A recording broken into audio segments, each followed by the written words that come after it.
Top of the morning to you. Welcome on board. Welcome to the show. This morning on ITV, right here on Independent Television, I am Nuluwakbo Stevens. And I have my colleague Harry Iboje here in the studio. Good morning, Harry. Beautiful morning to you, Anu.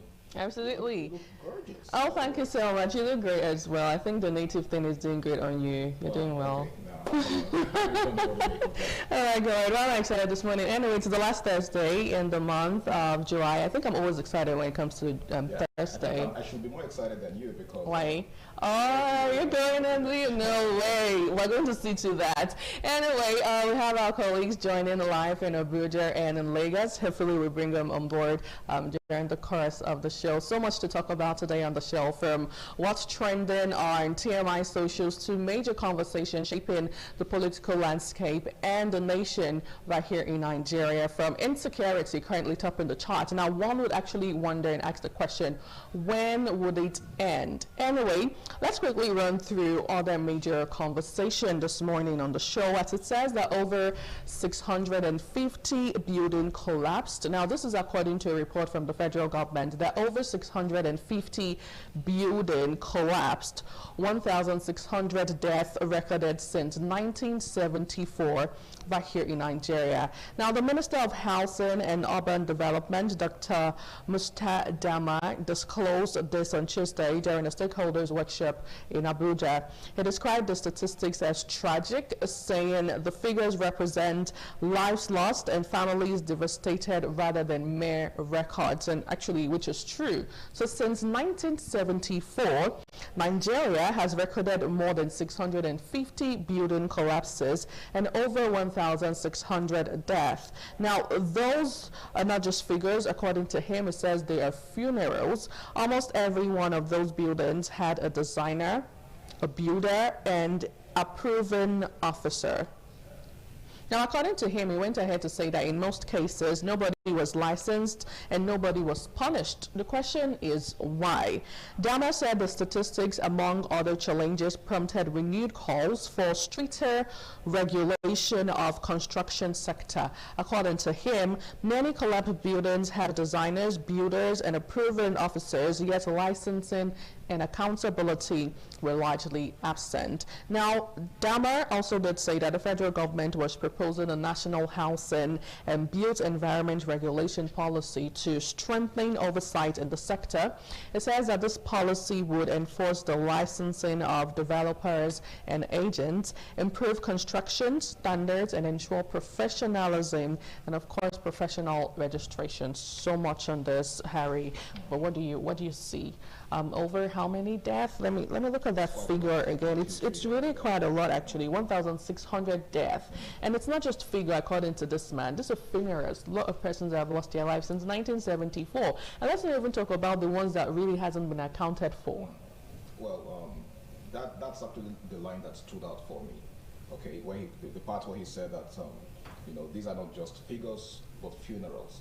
It's actually very sad how we place next to zero premium on lives in this part of the world, because it seems like it almost feels like life means nothing to us. Okay, the rate at which people die, okay, it's really, really sad. It's disheartening, and it calls for urgent attention, because the rate at, just imagine, this year alone, I think I have lost count of the number of building collapses that we've had, and that tells you, it speaks a lot about the level of compliance that we get from people who are supposed to do the right thing, people who are in charge of these things. The big question is, look at the other part of what he said. Almost every one of those buildings had a designer, a builder, and an approving officer. In most cases, nobody was licensed and nobody was punished. Now that speaks a lot about standards. It speaks a lot about discipline. It speaks a lot about ensuring that the right things are done. And the big question is, you asked the question earlier, why? Another question I think deserves an answer is, who is in the right place? Who is in the right position to do the right thing? Who are those charged with the responsibility to ensure that these buildings are not just licensed, they are, whoever defaults, whoever does the wrong thing is punished. So these are questions begging for answers. And I think we really need to start, intensifying our efforts to ensure that people who are charged with the responsibility of especially things that have to do with lives, are, held accountable. And if they ever fail to do the needful, if they ever fail to carry out their responsibilities, they are dealt with accordingly, just to set some sort of precedence and send a warning to prospective defaulters. Absolutely. I hear the PD say that Lagos Studio is ready. Let's see if we can bring them on board at this point. And we also know that Lagos is pretty much one of the major headquarters of building collapses in Nigeria. Mercy, good morning. How are you? You want to weigh in on the conversation? Beautiful morning to you, Anu. Good morning, Ari. Of course, you know, this, when I saw the video, it saddens my heart. I mean, I saw the collapse video. There's one currently trending on social media. You know, it's really, really sad, you know, seeing that. It got me asking, most of these builders, most of these architects, most of these engineers, are they really licensed? Most of them, because there are sometimes, even apart from these people, I wouldn't blame, but I would say we as individuals, you know, you're purchasing a house or a land and they tell you that, oh, this place is not good for building because of water and all of that. Water might disturb this environment, especially some parts in Lagos. And some persons still go ahead to buy that house or buy that land. Some persons do not even do their research thoroughly or properly before purchasing a house or purchasing a land. They find out that, oh, when they get into the house, you know, water start disturbing, or it's not even a safe space or a safe land to build or to purchase at that moment. And before you know it, it's collapsed. Maybe one thing or the other led to the collapsing and people die and all of that. So at this, I feel at this point, you know, like you said earlier, most of this people, most of those builders or those engineers, are they licensed? Were they punished? It's these buildings that have collapsed and these lives that have been lost, you know, they need to hold somebody accountable for it, not just coming out to build or, you know, purchase a house without doing a proper findings. If this house was built with a good material and all of that, and it's end up costing lives of people, it's really, really sad to see that this thing keep occurring. I mean, if anything like this should happen, they should, you know, look for the engineer or the person that is in charge of the building and all of that, you know, and just do the necessary thing. Because I mean, it's not just about the figures. These are funerals, like you said earlier, and it's really sad to see such thing happen. Absolutely, it's truly a pathetic situation, and just as the minister has said, Dama, it's not just statistics, it's not just numbers. These are funerals that we're talking about here. A lot of lives have been lost, over close to 2,000 since 1974, and I actually did state that what about the ones that hasn't been accounted for so far? What about happened to those figures? So that means it's pretty much quite a lot, and it shouldn't even be. The latest video currently circulating on social media is a situation of a building collapse that happened in Anambra State, a school hostel with students, leaders of tomorrow, Gen Zs, young persons in that particular building. It is sad. It shouldn't be heard of. We shouldn't be having this conversation every single time. The right thing should be done. Persons that should be punished so that we don't see recurring situation happen over time. I feel like when it comes about house and when it talks about house and here in Nigeria, there are a lot of things. Harry, the other time I actually saw a conversation regarding the issue of rents and how exorbitant it is in some parts of the country. That's also another major conversation that we should have. If time would permit, we'll definitely do that during the course of another episode of the show. I hear Abuja is on. Good morning, Abuja. Welcome on board to TMI. Good morning, Anu Luapo, and good morning, Nigerians. And this is TMI. This is Abuja Network Studio, and I am Charity Tanko.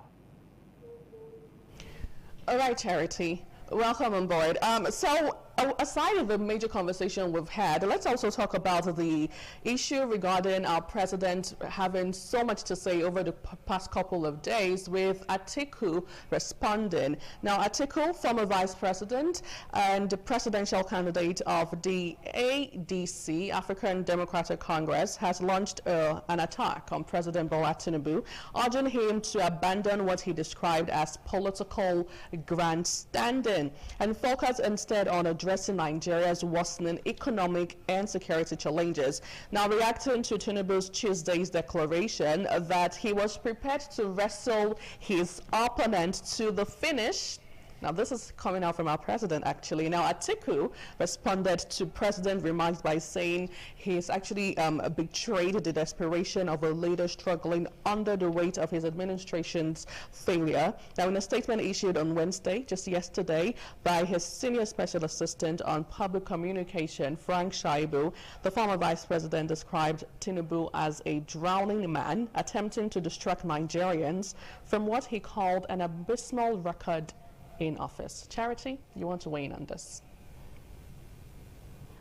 For me, I would say this is two political gladiators trading words. I mean, this is pre-election year, and it is expected that during pre-election year, the people who are contesting against each other will definitely come up. The opposition will always look for something to say about the ruling party.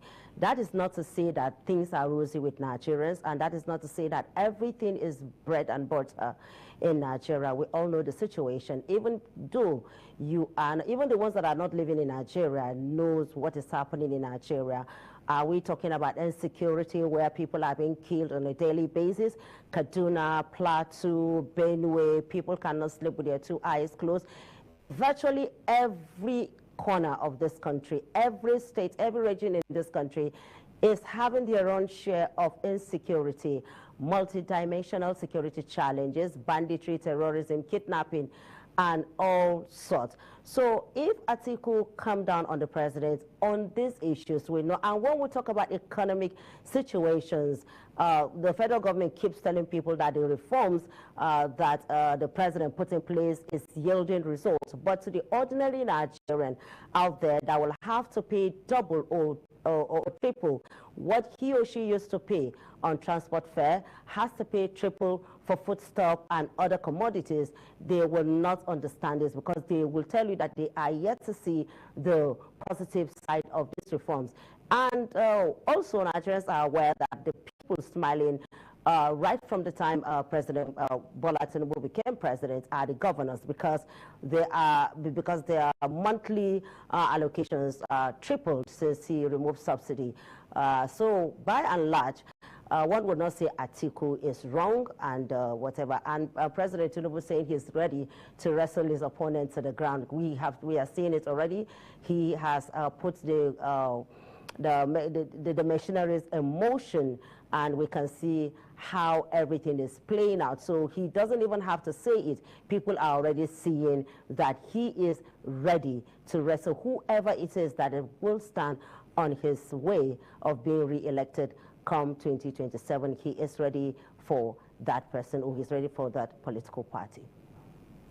Right. Now, moving back to you, Mercy, judging from everything that has been said so far, especially with the timing of this conversation and with the timing of our president coming out to say that he's ready to wrestle any of his opponents down to the finish, more or less like battle till the end, and we must actually attain victory, you know, come 2027. Should we be having this conversation? Should he be talking about this? In a state, right, the Nigeria state, where we're grappling with insecurity, just as Atiku did actually mention hunger and the likes, and then you also just, you know, want to focus on the opposition party in Nigeria. Should that be the case, or you think it's just politics playing out at the end of the day? It's actually politics playing. You know, election is by the corner. Election is next year. I mean, it's close. You would hear opposition parties saying things about the ruling party. And of course, at the same time, you hear party saying things about the opposition party, because election is just by the corner. So different people will talk. But at this point, I do not think that is what should be prioritized at this moment, because insecurity is all over the place. There are a lot of things to, you know, look about or talk about instead of this. But at the same time, election is close, and you know, the president at this time would want to do everything possible to retain the seat, and the opposition party also would want to do everything possible, you know, to take the seat from the president. But election is close, so whatever they are saying, it is expected, because opposition would definitely talk, the ruling party would definitely talk. But I do not think that is what should be prioritized at this moment, because there are lots of important issues like insecurity, food insecurity, insecurity in the country. There are a lot of things to talk about instead of that. But mind you, they would also talk, because election is just by the corner. All right, absolutely. Now, back to you, Harry. I hear you've been chuckling and you've been giggling right here in the studio. Just as Charity actually did say that the president really didn't have to say it because we've been seeing it. I mean, a couple of months ago, we were talking about the city boy movement, the village boy movement, and so many other things that we've been seeing happening in Nigeria. You want to go ahead? Well, like you rightly said, I think you pretty much answered your own question because the truth of the matter is this isn't new to us. The president isn't some stranger to us. Even way before he became president, when he was contesting to be president, we heard the kind of thing. In fact, we heard the mantra that brought him on board. So I think it actually goes to tell you that he doesn't play fair. Right. And as far as, of course, we also understand how the political atmosphere in Nigeria is. Okay, it is not a bed of roses.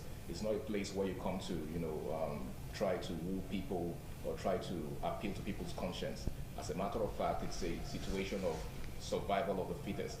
Okay, only the strong survive, and we know that the president is not someone who plays fair. So yeah, just like the ladies in Lagos and Abuja said, election is around the corner. We are in pre-election year, so you do not expect the president to be, trying to sugarcoat things. He has always, in fact, his body language has always suggested that whoever stands on his way will be taken out. And as a matter of fact, what we're saying here is just, a reflection of who he is. Well, just like you said, it's really no news. It's not something that we should even be negotiated because the priority at this point should be the lives and well-being of Nigerians. Okay, but apparently our politicians have only been concerned about their own agenda, what they want, and how to grab power. Power grabbing has always been, the front burner in their agenda. But we actually do know that that shouldn't be their priority. That shouldn't be their number one concern. Okay, but Nigerian politicians are always Nigerian politicians. Absolutely. And let's not also forget about the stance and the role the First Lady of Nigeria is playing in all of this. The usual saying that says behind every successful man is a woman, but I actually think right now is beside every successful man is a woman. We've seen her over time being so vocal. And the last time she was at an event where she did say that if her husband wins the election, she's going to wear this particular wrapper. I'm trying to remember, how they get to call it. And I feel like it's that time of the season again right here in Nigeria. And also do not forget August 15th, Osun governorship election will be holding, and there have been so many controversial, conversation attached and surrounding the particular election, and we can only hope and pray for the best in Osun State. Now, back to you, Charity. What's in for us today from Abuja? Well, from Abuja this morning, we shall be discussing what every Nigeria is discussing every day: insecurity, renewed attacks in Kaduna. We are looking at also Benue killings and Plateau as well. And apart from the fact that people are being killed, people are being kidnapped, terrorism and all of that, we also have jungle justice that is still prevailing even among youths. So this is what we're going to be looking at, because all this is they are all like peas in a pot. They all come together to form all the facets of insecurity that Nigeria is facing. So we will be having a political analyst in the studio who will be dissecting this topic with us this morning. Absolutely. Well, this is a timely conversation, I must say. Now, back to you, Mercy. What's in for us today? Are we talking about insecurity or something different? No, we're not talking about insecurity today in Lagos. The president made a statement during the Catholic Bishop Conference of Nigeria at the Presidential Villa in Abuja. He said, he dismissed allegations by opposition parties that the commission is biased ahead of the 2027 general election. And he made that remark during the Catholic Bishop Conference of Nigeria in the Presidential Villa. So, he's defending the INEC that they are not being biased, because the opposition party is saying that the INEC is being biased. They're supporting the ruling party. So the president is supporting the INEC at this point, saying they are not being biased. So a lot to be talked about today on this conversation about the forthcoming 2027 election. Absolutely. Well, we're looking forward to all of that and more. Now, back here in Edo State, Nigeria, we'll turn our attention over to insecurity, which is shaping a major conversation this morning, and also globally as well, where we did get to hear that the federal government has plans to raise, pay rise for army and security forces in Nigeria. And also with the look moving forward to the solution and how things can even become better, security-wise in the country. We did see the president a couple of days ago talk about the creation of new military divisions, and we'll see to all of this and more today on the show. We'll have a professor of criminology join us, and also Dr. Sharif Ezeke join in and weigh in on this conversation. All of this and more we will do after this timeout.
Onwa is rich in culture and traditions.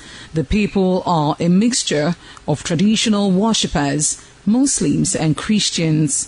Onwa is located at the northern part of Edo State. It consists of two local government areas, that is Onwa West and Onwa East. It has a total number of 13 clans and 21 political wards, according to National Population Commission 2006 census. The population of Onwa people is put together at 251,686. The people love tradition and culture. Historically, the people ancestors in deep quest to hand down on their future children a society of love and friendship.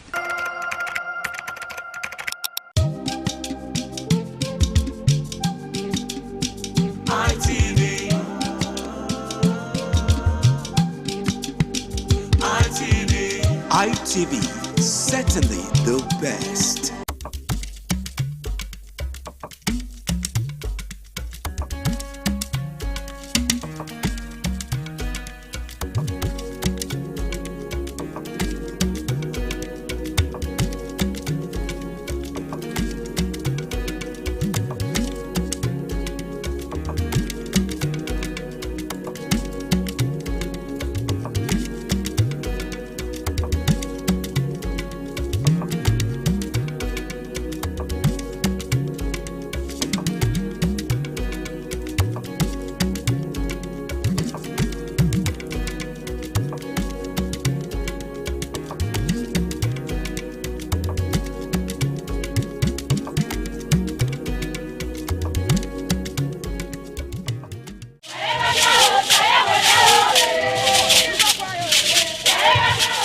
In a rare display of botanical brilliance, the palm tree defied natural norms, sprouting multiple branches.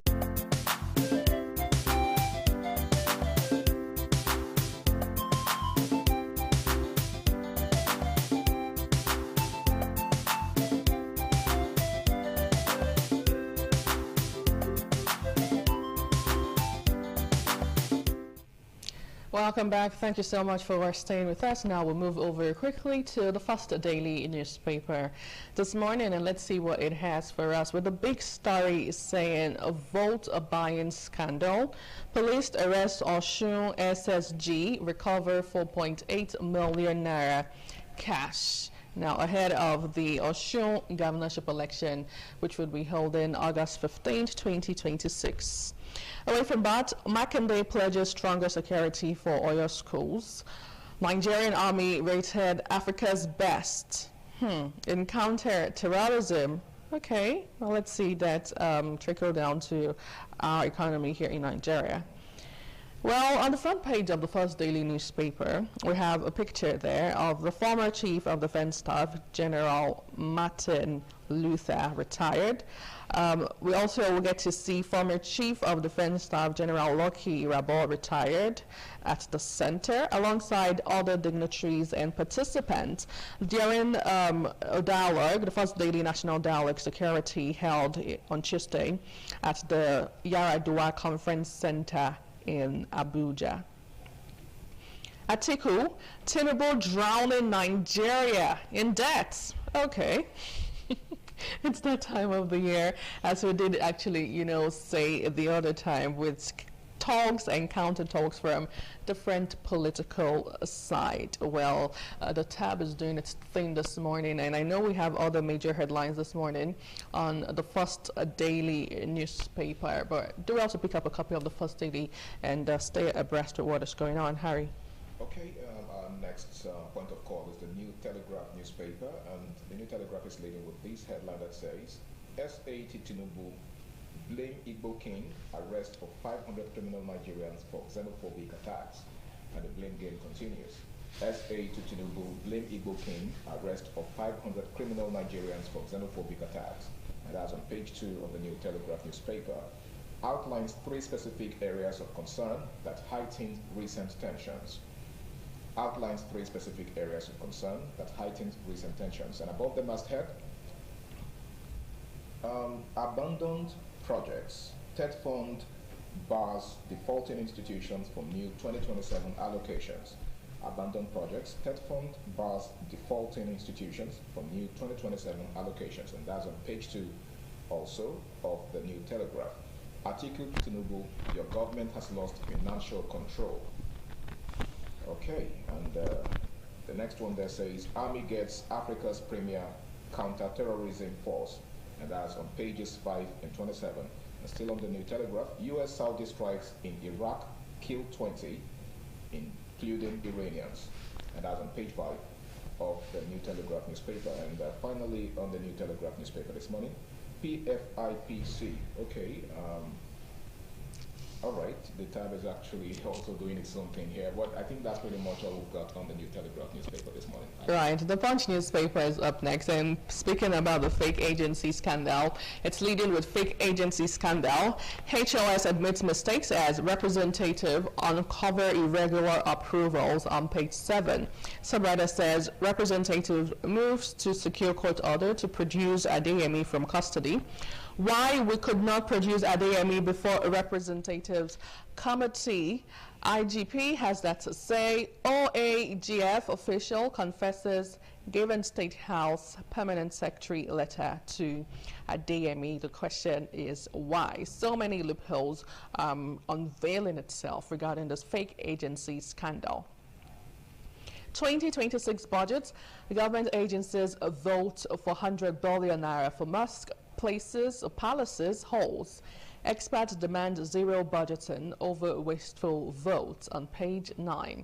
Outside Nigeria, Trump immigration crackdown, U.S. arrest of visas. I think I saw that news yesterday where it says that U.S. and America are starting from the airport. If your visa has expired, you would be arrested. And that's already playing out in the United States of America. Well, that's all this would allow me to take this morning. Harry. Okay, let's take a look at the Nigerian Tribune. And the headline right here, the major headline right here says, tension in Osun as police arrest SSG, 5 others. And you can find that on page 13 of the Nigerian Tribune. Announced recovery of 4.8 million naira voters register. Adelike's campaign council raises concern over arrests ahead of poll. Stakeholders reject police commissioner at meeting, demand his redeployment. INEC assures of credible poll, deploys 4,427 beavers, extends PVC collection. Okay, let's take a look above the masthead. Atiku tackles Tinubu for exceeding 2024 borrowing limit by 4.79 trillion naira. You can find that on page 4 of the Nigerian Tribune. Okay, plot to remove me is about 2027, not on performance, Ondo Speaker alleges. And you can find that on page 15 on the Nigerian Tribune. Lawmakers allege misconduct as reason for planned removal. PFIPC IGP asked Reps panel to obtain warrant for police to produce Adeyemi. Head of service admits administrative lapses. And that can be found on page 28 of the Nigerian Tribune. And still in the Nigerian Tribune this morning, DSS arraigns 2 Ansaru commanders, 3 others over Oriire abduction and killing. That sounds like cherry news to me. And you can find that on page 3 of the Nigerian Tribune. Suspects plead not guilty. Arraigns man for allegedly raising funds for ISWAP, Boko Haram. Court varies bail conditions for Mieti Allah, president. I think that's pretty much it on the Nigerian Tribune this morning. Right, the Guardian newspaper is up next, and the Guardian is leading with opposition flees Tinubu's focus on re-election, loses confidence on INEC. On page 6, you get details of that, and the front page of the Guardian newspaper have pictures of our President Bola Tinubu, former Vice President in Nigeria, Atiku Abubakar, the chairman of INEC, Professor Joash Amopitab, also see Peter Obi there, and others. Anyway, away from that, Osun Amopitab meets stakeholders amid tension on page 5. Xenophobia, Lesotho woos Nigerians as federal government South Africa resume talks on page 4. U.S. to stop visa processing at Abuja Embassy, 24 other African missions, still on page 4 of The Guardian this morning. Nothing senators back Tinubu's military expansion after Benue Kaduna massacres on page 30. We'll talk about this today on the show. PFIPC scandal, more concerns as HOS admits lapses in vetting process on page 6. In business news, high interest rates unsettling Nigeria hits 20-year high, says Oxford Economics. Osun Amopita meets stakeholders amid tension on page 5. All the major headlines this morning on the Guardian newspaper. Atiku accuses Tinubu of fiscal recklessness. Filed 12.62 trillion naira borrowing on page 3. While still on page 3 of the Guardian, Brent crude nears $90 per barrel as diesel depot prices jump to 1,670 naira per litre. Now that is really high. How Nigeria secured a $30 billion Peru Club debt relief by Okonjo-Iweala on page 3. Well, that's all the Guardian have for us this morning, and that's how we get to wrap up the newspaper review segment right here on the show. And now we'll take a short break. When we return, we'll move over to talk about a bit of cherry news, or maybe not, with the pay rise for military officers in Nigeria, and also the creation of 12 divisions in the military. All of this and more after this time out.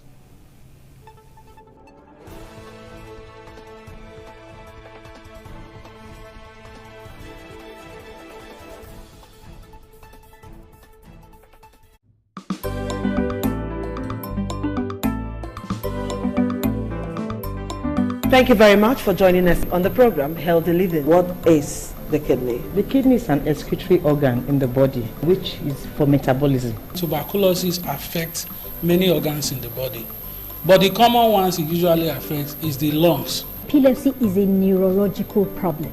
Okay. It is an injury in the brain which causes someone to begin to convulse, to go into fits. It is curable, but the cure is a long-term thing. If you eat well and avoid those risk factors that will make your immunity to be down, then the risk of contracting tuberculosis will be reduced. If you're healthy, then you're wealthy.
The Ugewe is the final ceremony of the series of festivals. It is one of peace and lightheartedness, following the more solemn of the ritual year. Ugewe is the festival of the Ewe leaves, a symbol of good luck and joy. It is the most popular of all that heralds the dawn of a Benin New Year, new vow, newness of life and freshness of life, and a new hope for the future. In the evening, the Ewe leaves are presented to the Oba of Benin in grand style in a colorful ceremony. The Ihogbe Society, amidst singing and dancing, bring the sacred leaves that symbolize good luck, blessings, peace, and prosperity.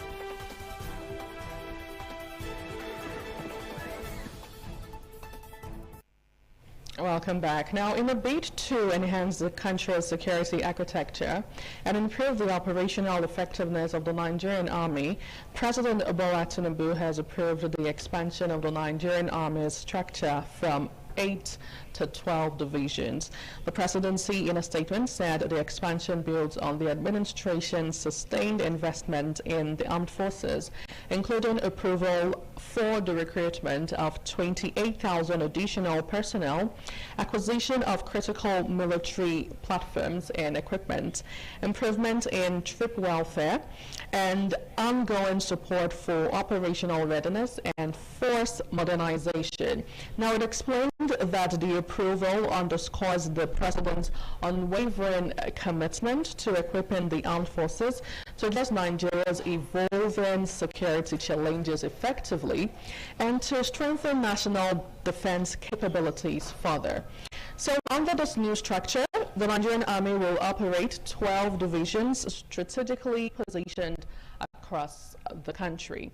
Now, meanwhile, the federal government has announced plans for a new pay rise for military personnel as part of ongoing efforts to improve their welfare, boost morale, and strengthen the country's security architecture.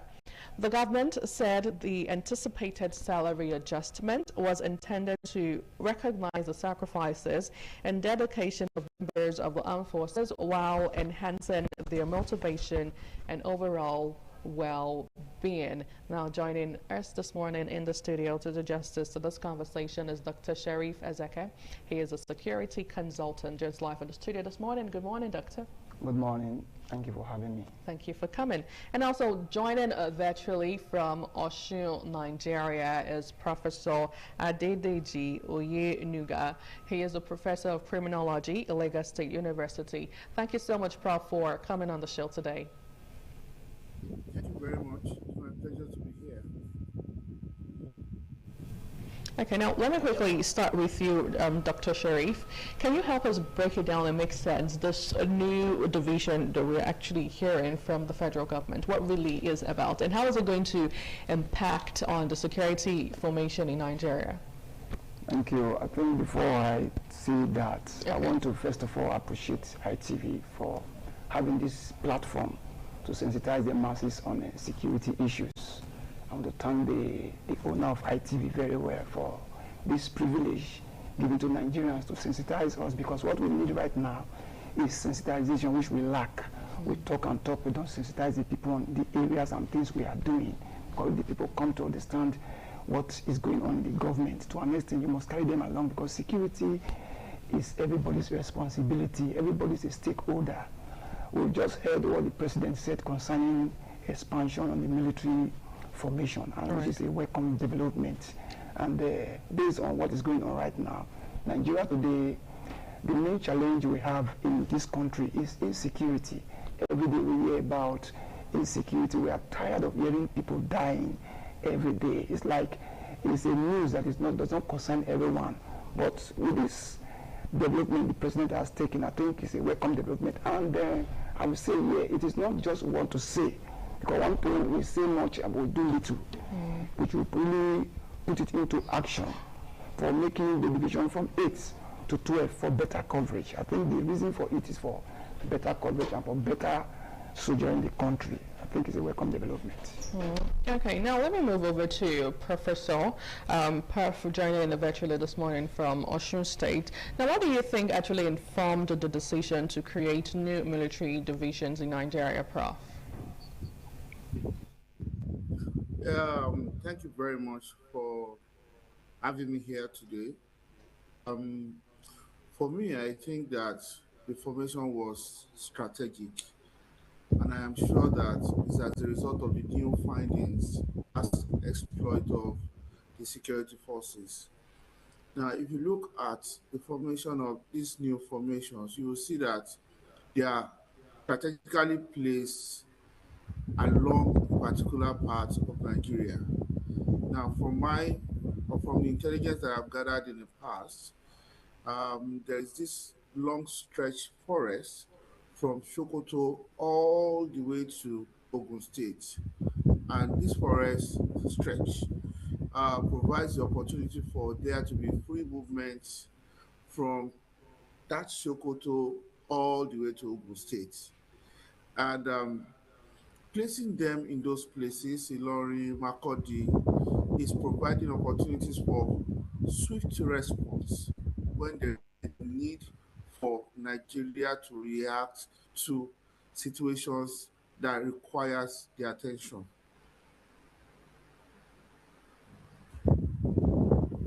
Hello? Right, go ahead, Prof. We can hear you. Yeah, so it's more like they are placed there for swift reaction, swift response to security needs. And I feel that we should, I always tell people to give Nigeria a chance. So we should believe that Nigeria is ready to tackle insecurity as promised from the beginning, or as they have always promised. So we should give Nigeria a chance.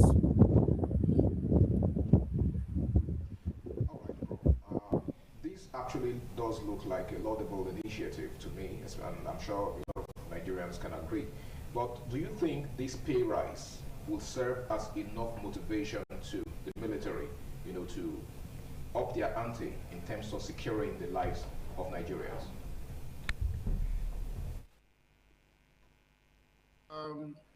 Personally, I feel it's going to motivate them a lot. We know that the pay rise will have effect on the budget of the Nigeria Army or the Nigeria Security Forces or the budget for defense and security. But we also know that these people require motivation. I'm going to tell you that today, when people complain that they take them to the front line, they do not complain, or they fight for them to be taken to, for what do they call it? International mission. They fight for international mission, which means that when they go for international missions, they get more money. And when they fight locally, they get less money. So they would rather go for international missions than to fight in Nigeria. So I feel it's going to have a lot of impact in their family economy.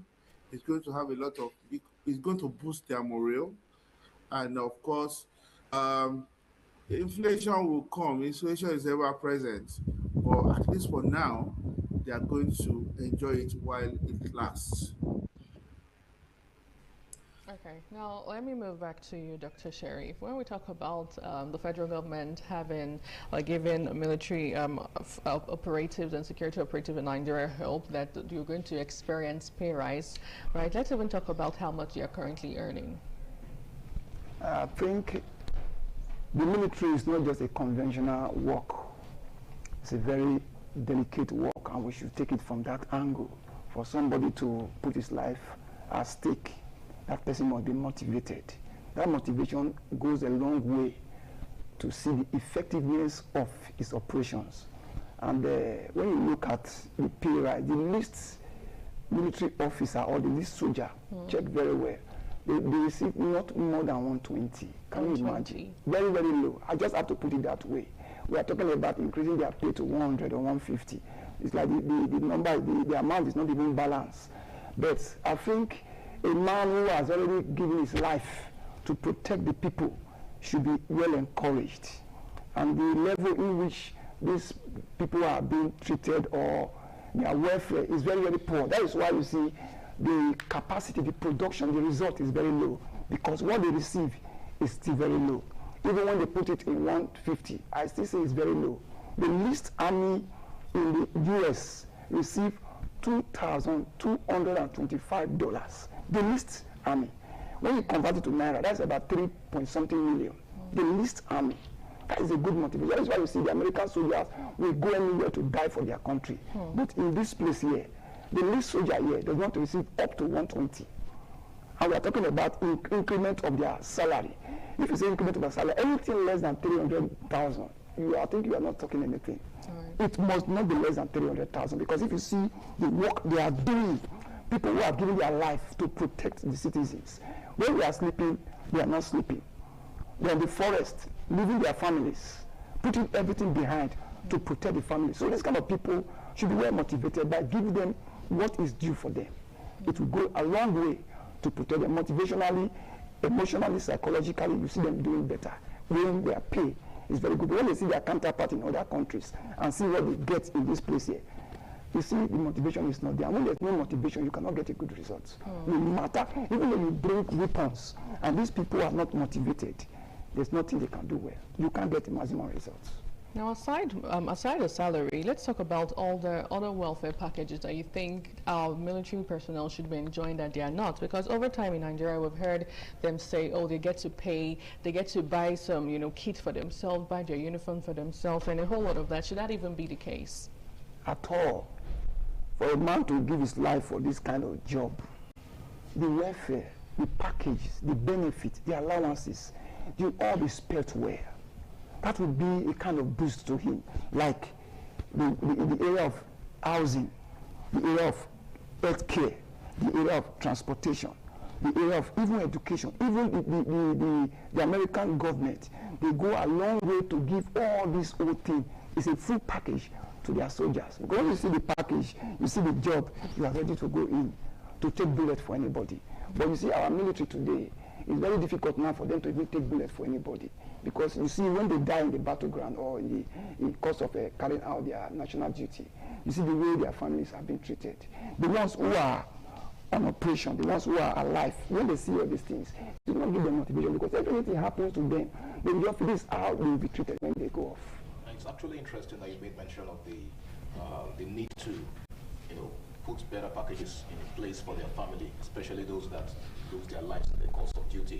What better measures do you think the government can, put in place to ensure that the families of these slain soldiers, these slain officers, are well taken care of, and that they never get to struggle to survive even after the loss of their loved ones?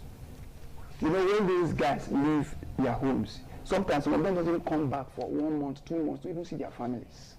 And when their family begin to call them that John is sick, Adamu is sick, you see their attention is already divided. But when the packages are in order, in terms of family welfare, they will go any length to do anything.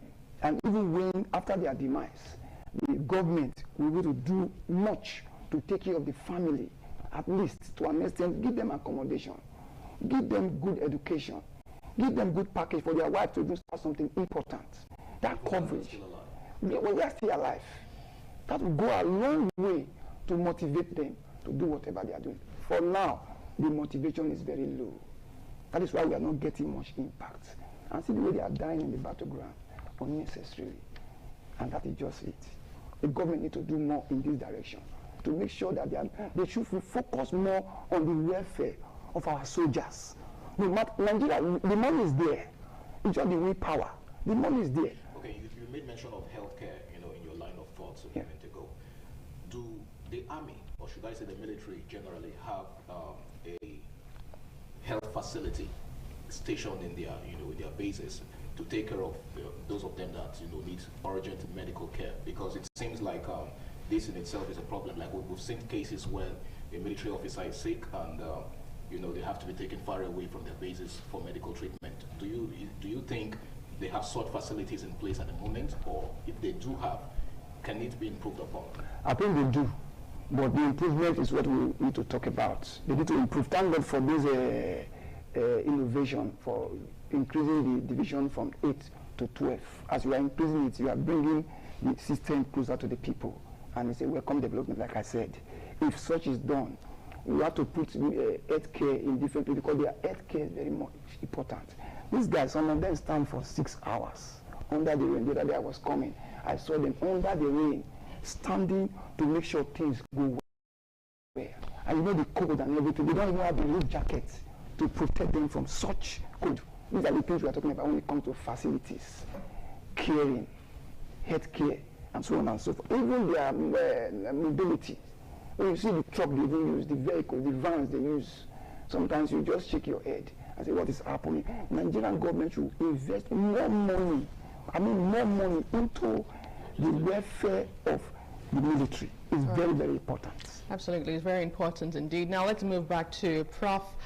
Joining from Osun State this morning.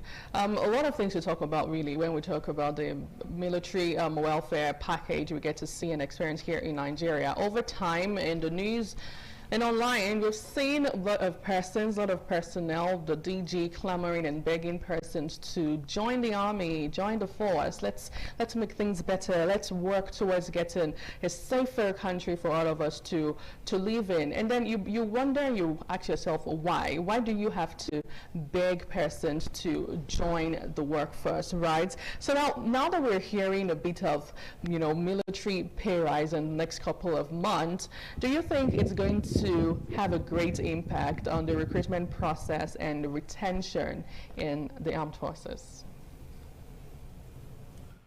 I am not going to give us a guarantee that it's going to have a lot of impact on the recruitment process. Joining the army is like signing your own death warrant, especially at a time like this in Nigeria. But then, I think a little more people will apply for the positions in me, and then it will reduce the pressure on recruitment. If this had come up, let's say around 1999, I'm sure that for the 28,000, we'll probably have 5 million applicants. But this time around, I think we are going to have less. And, what matters is for us to be able to recruit the number and then reduce the pressure on the current number of personnel that we have in the military. Because honestly, they are overstretched. The pressure on them is already too much. And that is why we need such recruitment, much expansion for the military to have a lot more impact. And on the welfare, we can do a lot more. In addition to what my colleague has mentioned, we can also create loan facilities for the wife, access to loan for the wives, so that they can have strong economy at home. So even if the man is not around, the woman has the opportunity to take care of the home conveniently. If that, of course, very recently there was something from Smedan where wives have access to 25 million naira loan, and I feel it's not bad, but we can do more. And then maybe we can also give the women the chance to also empower themselves more. It's not all about buying and selling. Get to know them, get to know what they do. I know they are, I think it's the POA, Defense, Police, and Wives Association. I know I've met them before. So all of these wives will come together, and then you know what they do, and of course, empower them the more, give them access to those, so that in the absence of the man, they can take care of the home. So the salary is not the only one thing that they need more. Thank you very much. Thank you so much, Professor Adedeji. Now, let's still fall back to the creation of divisions in the military from 8 to 12. And I'd love you to take us through where those new divisions, where their location would be, right? Because we know that they have some strategic locations at the moment. And why do you think those locations were actually, chosen in the course of this? According to the information that we have, I think one of the locations should be Makurdi, another one Ilorin, another one, I think Benin is there. I probably missed one place, but this is the point. Ilorin was chosen, from Ilorin. The next location you find is Southwest Nigeria. So Ilorin is going to be like a backup to Makurdi. Makurdi takes care of the northeast, from Sokoto. Makurdi takes care of that. Ilorin will be like the support for Makurdi, and then a protection for the southwestern part. And then the remaining ones, I think the Edo, there should be one in Ogun, I feel so. The one in Edo will take care of protection of the southwest from another part of southwest, and of course access to the Niger Delta area. So basically, I am sure the Nigerian Army is ever working, and they pay attention to the realities, and they work with what they can find, and they also work with intelligence. I am sure that they can do better if we have stronger collaboration and seamless flow of intelligence across all security forces. All right, thank you very much, Prof. Now let me move back to you, Dr. Azeke. Now, do you think it's possible for stakeholders to partner with the government in ensuring that all of these policies of these initiatives are implemented? Because I do understand that it takes more than just the government to, make things better for the military. Do you think there are other stakeholders, and what stakeholders do you think can partner with the government in achieving this? Yeah, like I said, security is not just for the uniformed personnel or the government. Security is for everybody, and that should be clear right from the onset. The management of security is the responsibility of the citizens. It's not just government alone. Everybody is a stakeholder when it comes to security issues. So the government should be able to bring in stakeholders to dialogue, to rub minds together, to see the way forward. Is very, very important. Then let me shift a bit.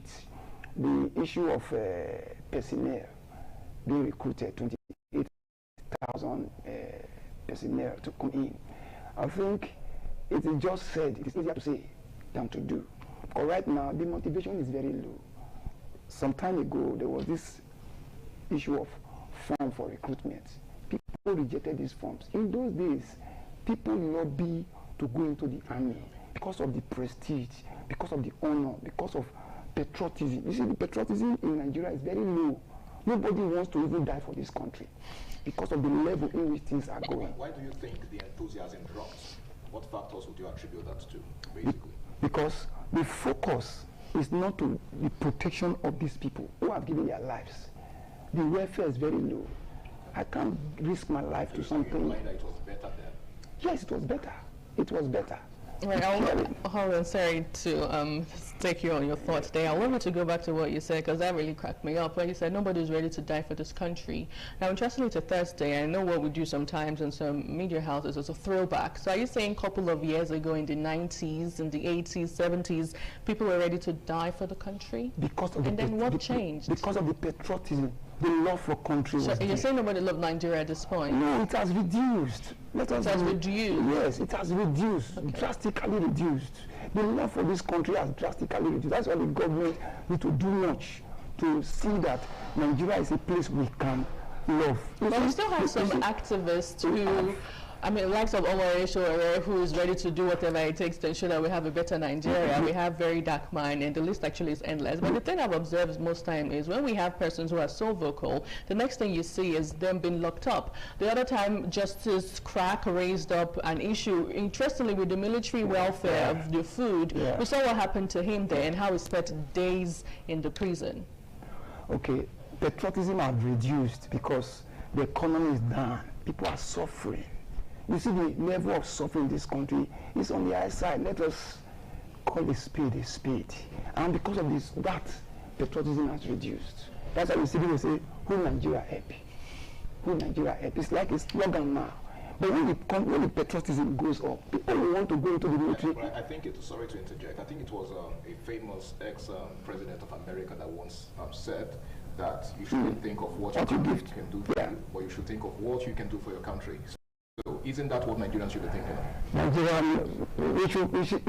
One thing about security, insincerity with insecurity. Okay. We have to be sincere when we are dealing with security issue. It should be factual. Right now, there's a lot of suffering. The level of hunger is high. Nobody's been thinking of protecting this country. You see, Italy, they built Italy before they built Italians. Have we built Nigeria? How much more to talk about building Nigerians? The welfare of even the common citizen in this country, look at their welfare. The purpose of government is to protect the citizen and its welfare. Those are the two important things that government should focus on. You see, the patriotism has reduced. That's why you see these 20,000 we just mentioned. It will not be easy to get. Nigerians will love the military. Nigerians love the soldiers. The issue are being killed in the forest.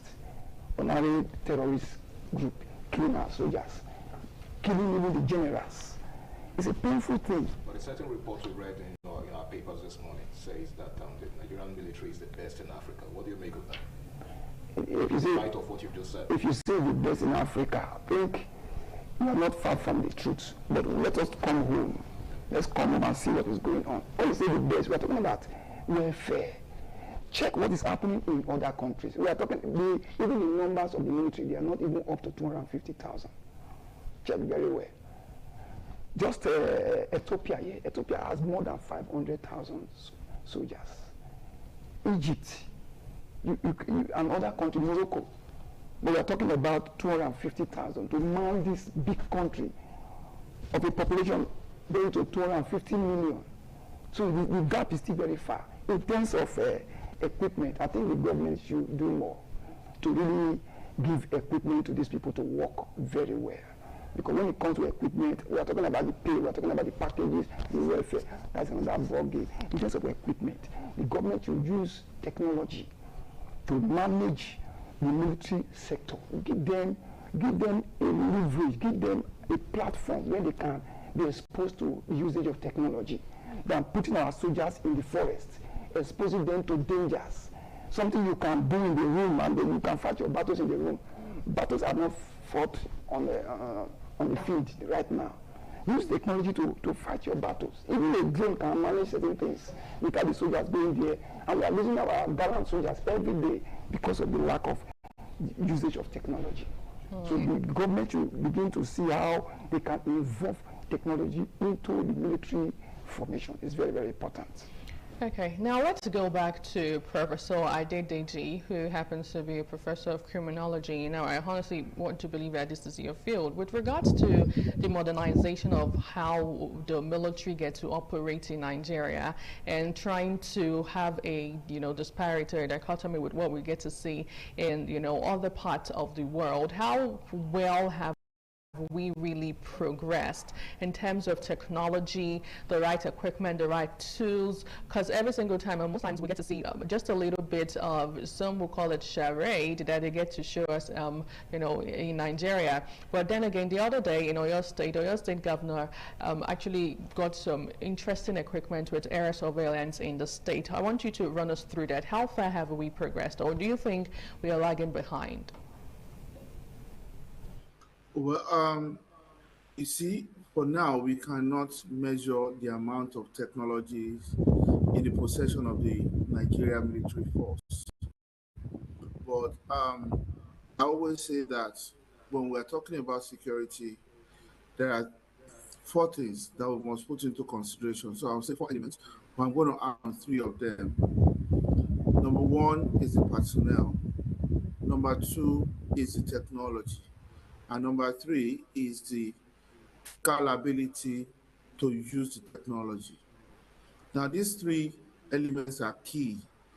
Number 4 that I chose not to mention is prayer, spiritual. So it's not as important as the first 3.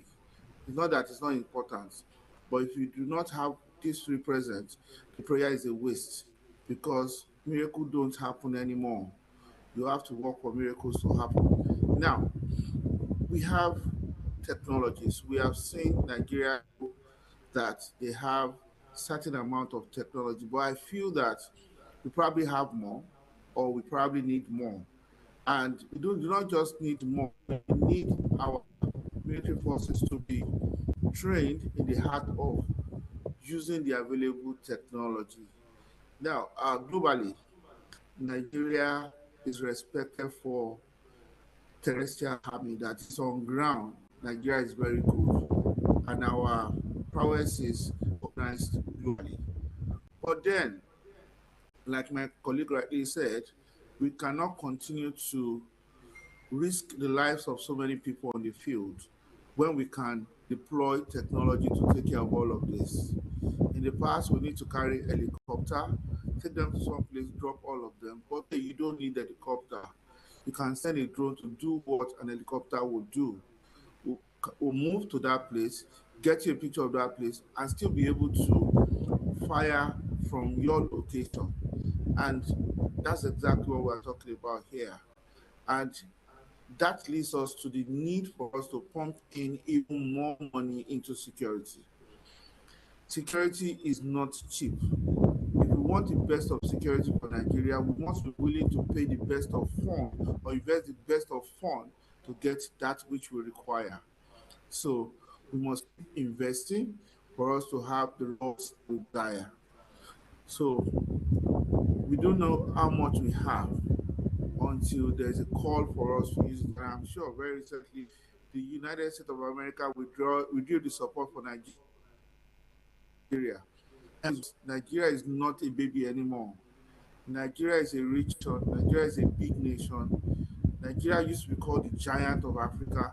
So I am sure that Nigeria can take care of itself at this level. I am sure we have all that it takes to have the best army, to have the best military forces, to deploy the best technologies, and of course, protect the lives of the personnel the more. Because the more technology that we have, the less personnel that we will need to recruit. Thank you very much. Right. You said something about investing more into the security architecture here in Nigeria, and I just quickly had to check, how much really was allocated to security in the 2026 budget. Now, it says here that in Nigeria's 2026 federal budget, a total of 5.41 trillion naira was allocated to defense and national security. Now, this constitutes the single largest sectoral allocation in the entire fiscal package, representing roughly 9.3% of the initial initial proposed budget, and it actually had the breakdown of how much the Nigerian Army received, over 1.5 trillion naira. The Nigerian Navy also had 443.92 billion naira, and the list actually is endless. So we hear these humongous figures. Is it a case of not having enough monies, or is it a case of the monies not being used for what they ought to be used for? Because I remember when this administration came on board, we had a lot of conversation regarding how much was allocated to, security architecture in the country, but we're not seeing the effects in the way things work in the country.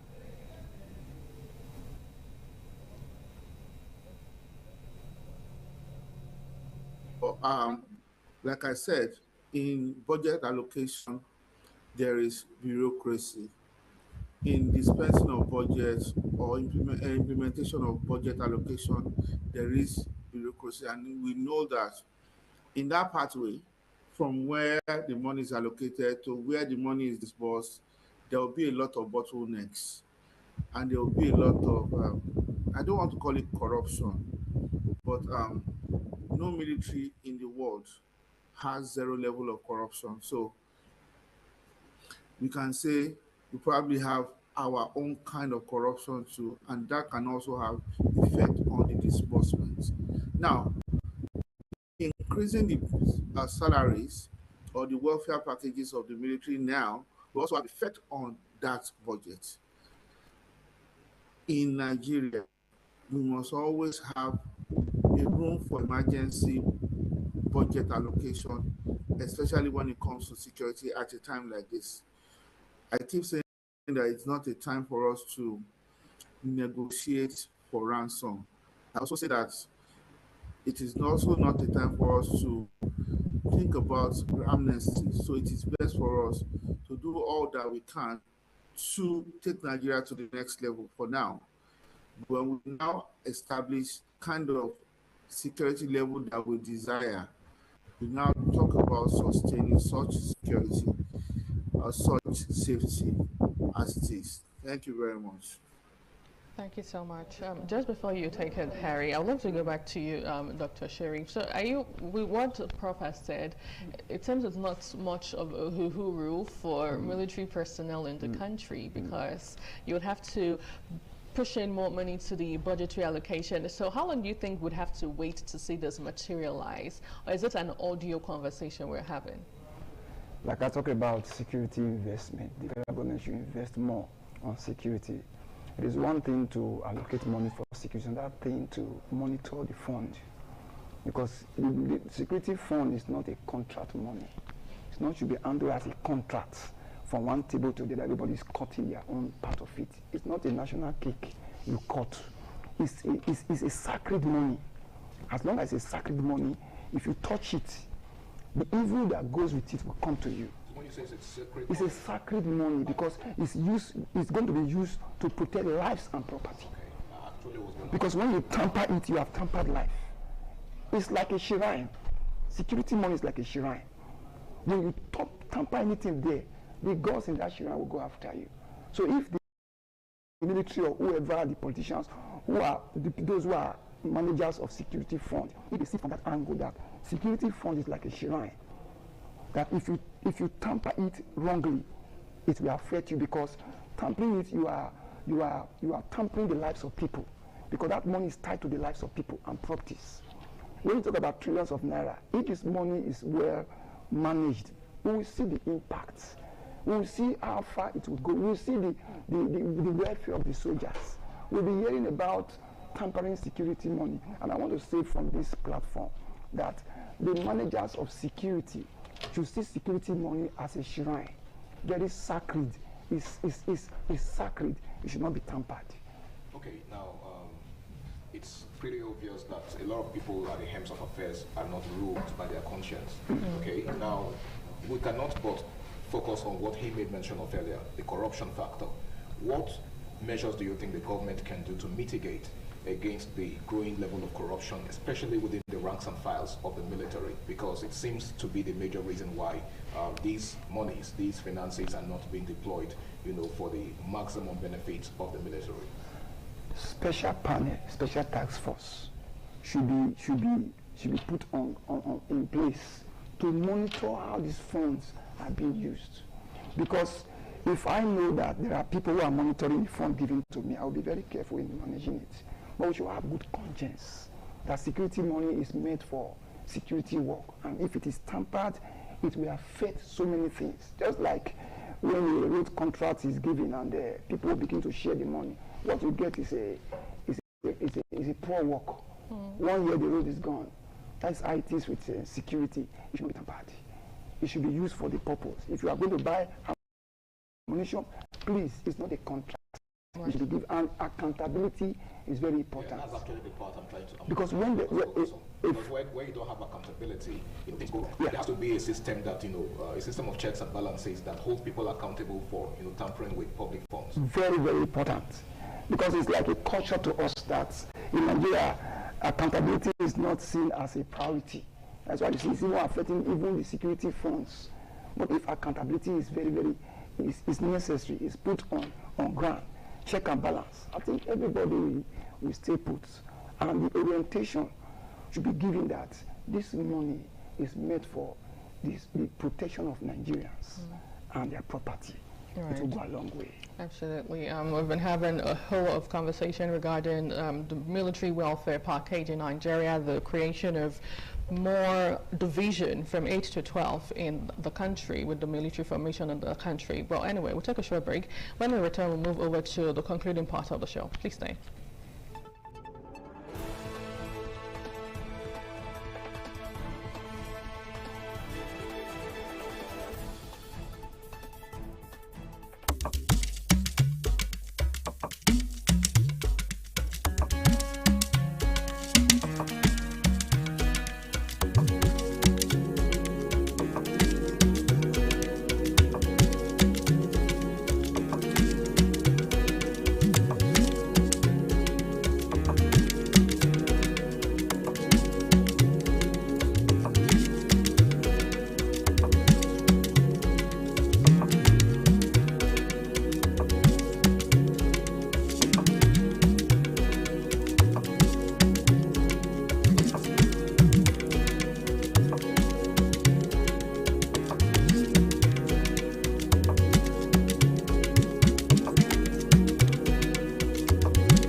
Professor, I would like to ask you this, because while you were speaking much earlier, you talked about the issue of corruption, even though you didn't quite dwell on it. Well, I would like to take you back there. What measures do you think the government can take to, reduce the corruption within the ranks and files of the military?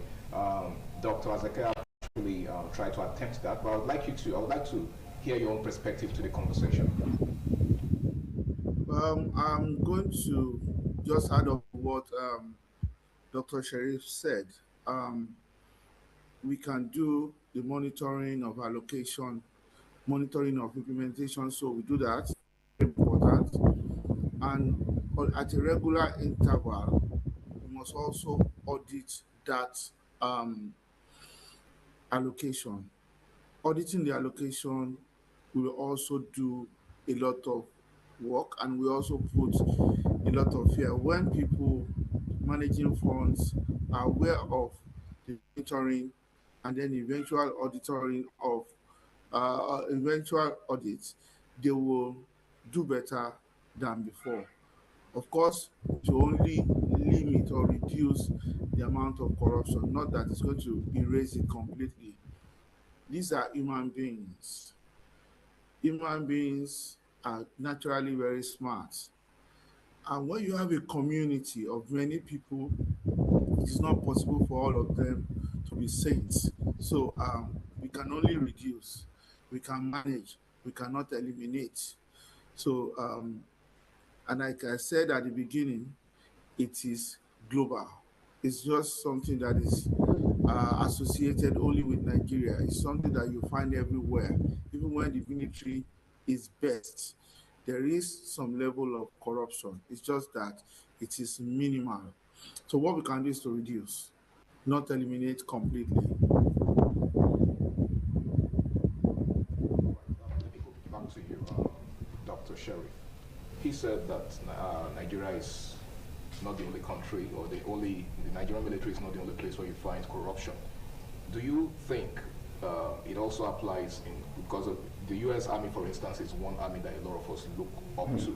Yeah. Okay, do you think the corruption in the U.S. Army, of course, we all know that corruption is totally inevitable, especially in the military, basically. Do you think it's much different from Nigeria? And do you think the corruption there, is enough to affect the workings of their own military over there? Like in the US, when you talk about corruption, I think the system and structure they put on ground can checkmate any sign of corruption. It is not the individual issue, it's a system and structure that is already on ground that can checkmate anyone that tampers the money. If we can put system and structure on ground, it's not about the president, it's not about the military chiefs. It's about the system and structure. The system and structure we protect corruption from taking place. And like I said, if our people begin to have this consciousness and conscience of how to protect Nigeria, it will go a long way. For now, Nigeria is bleeding. A lot of people have died. Every day we hear of people dying, and our borders are open, like I keep on saying. We can be talking about the military, the packages, the welfare, and so on and so forth, the personnel. But when you check Nigeria as a whole is a very big country, and our borders are porous. So we're talking about 28,000 people coming in. Our borders are porous. The federal government should look at this aspect of the porosity of our borders. As long as you open your borders and your borders are open, even though you bring in 50,000 soldiers, and the borders our borders are open, it's like you are turning water, using basket to fetch water. Because these guys will still come in and terrorize the system. Now, I think this conversation as regards the porous borders has lingered on for so long. One would have thought that right now would have found a solution to it. Now, what do you think is actually responsible for the delay in tightening the security in our borders? Why is it still porous after so many years? I think priority matters much. We should give priority to that aspect. No matter what you do within your house, if your house is fenceless, you are exposed to danger. Nowadays, people buy land and the first thing they do, they fence it, put gates, before they even think of building the house. If we can focus on the protection of our borders, no matter what we do internally, and the borders are porous, we are still wasting our time. Even if we break in 20 divisions and your borders are porous, you'll be overstretching this military personnel on much. We should focus on our borders. If we cannot fence our borders, we can use the satellites to man our borders. I told you that when Trump came in, the first 100 days of Trump last year, Trump did much on the monitoring of the borders. He bought a lot of satellites in the orbit, placed them in the orbit to monitor America, monitor the borders. If you cannot build your border, you cannot raise fence, put satellites. Nigeria today, we only have 2 satellites in the orbit. The federal government has planned to increase it to 2 next year or maybe before this year also. We should invest more on security. The investment on security is very, very low. Even when you talk about trillions of naira, you talk about 3 trillions. When you convert it to the dollar, it's still small money. It's still small money. So we should focus on these aspects. It's very, very important because now we have different kinds of terrorist groups in Nigeria and they are coming every day. If you kill 1,000, you think you have succeeded. They are coming on daily basis because of the porosity of our borders. If we can focus, I think General Musa was talking about it some time ago. If we can focus on how we can man our borders, at least to an extent, the stress will reduce on the military. Because the stress is much on the military. That's why you see what is happening is going on. No matter what you put in it, the system is porous. They keep on coming. As long as they keep on coming, we are in a big danger. So let's focus on that aspect. pump money into it. Yeah, you said a whole lot about pumping money, but from what we've heard the government of the day say so far, they've complained about shortage of funds. Okay, they're always quick to tell us they don't have enough money to do this or have enough money to do that. Do you think we're in that economic place, to do all of these things you are actually recommending for the government to do? When you tell an average Nigerian that Nigeria does not have money, you won't believe. We have the oil. We have mineral resources. We have a lot of things that God has used to bless us. But our issue is poor management. The tsunami we have in Nigeria is not the earthquake, it's not the whatever you think, it's leadership tsunami. If our leaders are really... Leadership tsunami, that's a new one. Yes, if our leaders have conscience, right. They have Nigeria in their mind, we won't be where we are today. We won't be, when the money is well managed, we don't even need to borrow money. The problem is mismanagement of it. Yes! When the money is well managed, especially the issue of security, what will it take you to man your borders? How much will it take? If it has to be to go and borrow to protect your borders. Protecting your borders is the real protection. It is not the soldiers we see within our communities or the police. The real security is the protection of your borders. If you focus on the protection of your borders, I think these wrong people coming in, because we have a lot of foreigners in our midst, unprofiled people everywhere. They are just with us, and it's like there's fire on the mountain. Nobody seems to be running. Right. Well, speaking about the fire on the mountain, we really need to run at this point. But I'm going to move back to Professor Adedeji. Now, moving forward, what do you think should be the lasting solution, or what do you think can be the lasting solution to this? Because there's a lot of Nigerians that the federal government and the president is doing a whole lot to ensure that we have, a peaceful atmosphere, especially with the terrain and the timing that we're currently experiencing in the country, the political terrain. What do you think should be done aside creating the new divisions from 8 to 12? Are there other things that you think the government should look into to ensure we have a lasting solution to insecurity in Nigeria? Yes, there are a lot of things. I'm just going to mention maybe one or two. The first one is securing the borders, and like Dr. Sharif said, it doesn't have to be a wall around Nigeria. Of course, it's not possible for there to be walls around Nigeria. It is clear, it is not news anymore that we have over 800 illegal borders in Nigeria. So we have to do what we call geofencing, and that, of course, requires the deployment of technology. And I'm sure if we have that technology in place, we'll also be able to use the same technology to monitor all activities in Nigeria. So you can look at a screen and see the entire Nigeria real time. And that, of course, will give you the opportunity to act swiftly when there is need. Take faces, record faces, know all of these people, and then know the things that you must do. There was a time we were in Dubai, I think 2022, and then there was a robbery, and it was not really announced. Some people attacked their bullion bag and took away the money. Nobody ran after anybody. They took away the money successfully. But then, few hours later, they unpicked all of these people in their homes. So as they were moving, they were being monitored. And they monitored each of them to where they lived. And that's the way it works now. We must be able to monitor everyone in Nigeria. We just need keywords. And I am sure already, even on WhatsApp, people are being monitored. There are keywords that people are looking for. The moment you type that keyword, everybody will pay attention to it. It is how the technology works. And I'm sure Nigeria is ready to take the bull by the horn now. Because if you can secure the people, they will trust the system more, and they will comply to all of the things that you put as your constitution.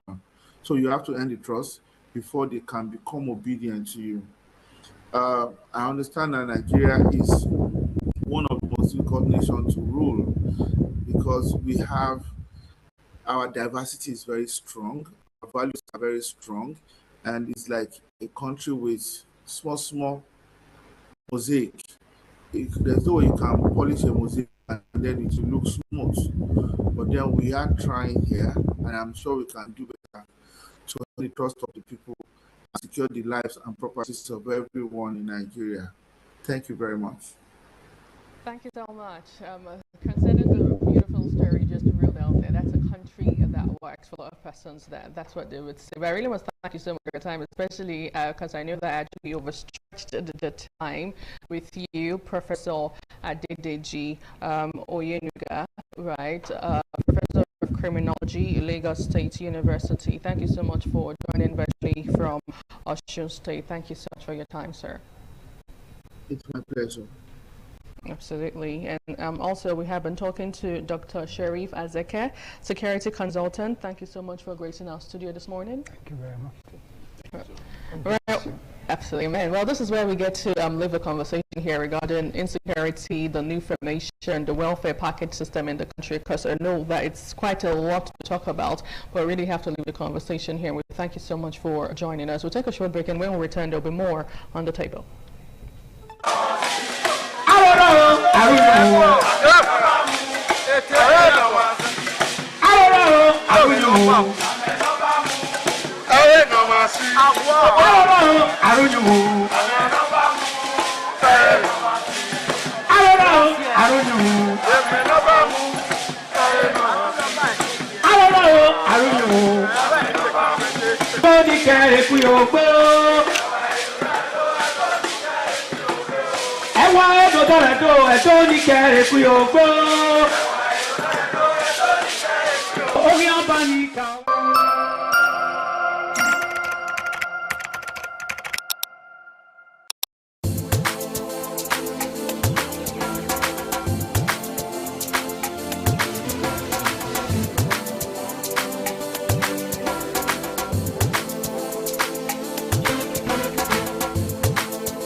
Benin Cultural Dance, a unique dance and quality dance steps of the Benin people.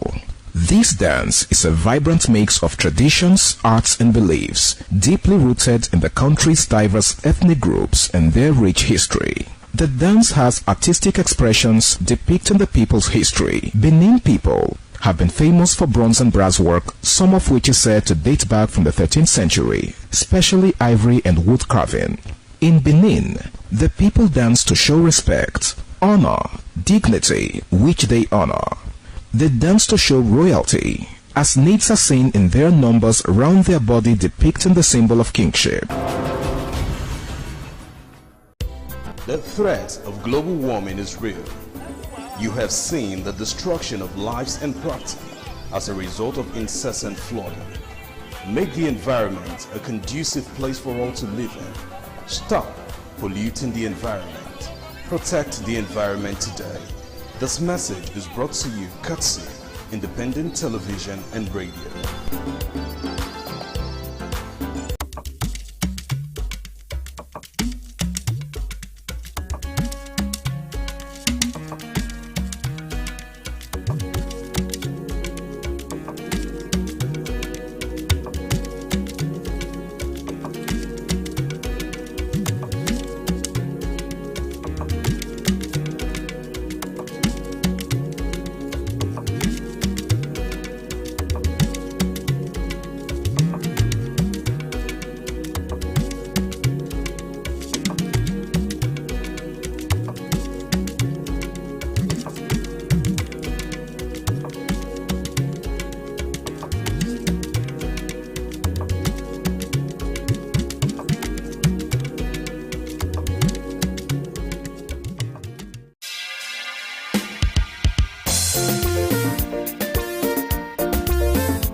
days, there comes the Ugemobo Festival, which the Oba celebrates outside the palace gate. A pavilion is built of red cloth where rites are performed to drive away all evil spirits still unsatisfied by the year's sacrifices. The Emobo Festival is to commemorate an event in Benin history which dates back to 1504 AD.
ITV, certainly the best.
The land of Onwa is inhabited by the people with common ancestry, language, religion, economic and socio-political ties. However, irrespective of their subtitle differences in language and culture, they share common traditions. The people are known for their hospitality. Onwa traced their origin to Benin Kingdom as a result for a man to find a comfortable place for living.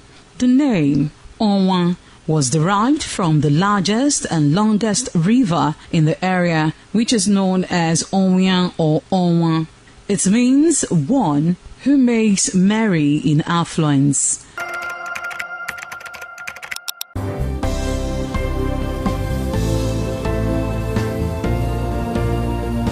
Thank you very much for joining us on the program Healthy Living. What is the kidney? The kidney is an excretory organ in the body, which is for metabolism. Tuberculosis affects many organs in the body, but the common ones it usually affects is the lungs. Epilepsy is a neurological problem. Okay. It is an injury in the brain which causes someone to begin to convulse, to go into fits. It is curable, but the cure is a long-term thing. If you eat well and avoid those risk factors that will make your immunity to be down, then the risk of contracting tuberculosis will be reduced. If you're healthy, then you're wealthy.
some days, there comes the Ugemobo Festival, which the Oba celebrates outside the palace gate.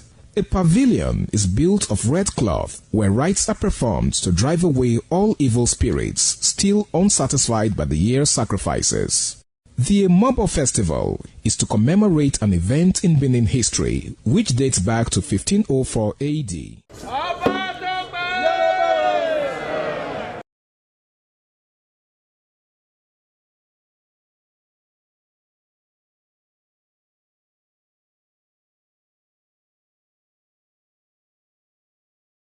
Elections and INEC's neutrality to Defense Commission. And Bola Tinubu has defended the independence of the Independent Electoral Commission, INEC, dismissing allegations by opposition parties that the commission is ahead of the 2027 general elections. He made the remarks while receiving members of the Cabinet Conference of Nigeria at Presidential Villa in Abuja. You know, he said that INEC has not had any political parties or candidates. According to him, he also claims that the committee is working in favor of the ruling party and often folded.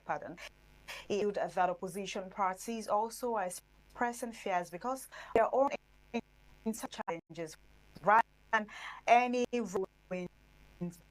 And some strong messages to the opposition. He said Tinubu declared that he would not offer a red carpet to political opponents seeking to unseat him in 2027. He also stressed that is a contest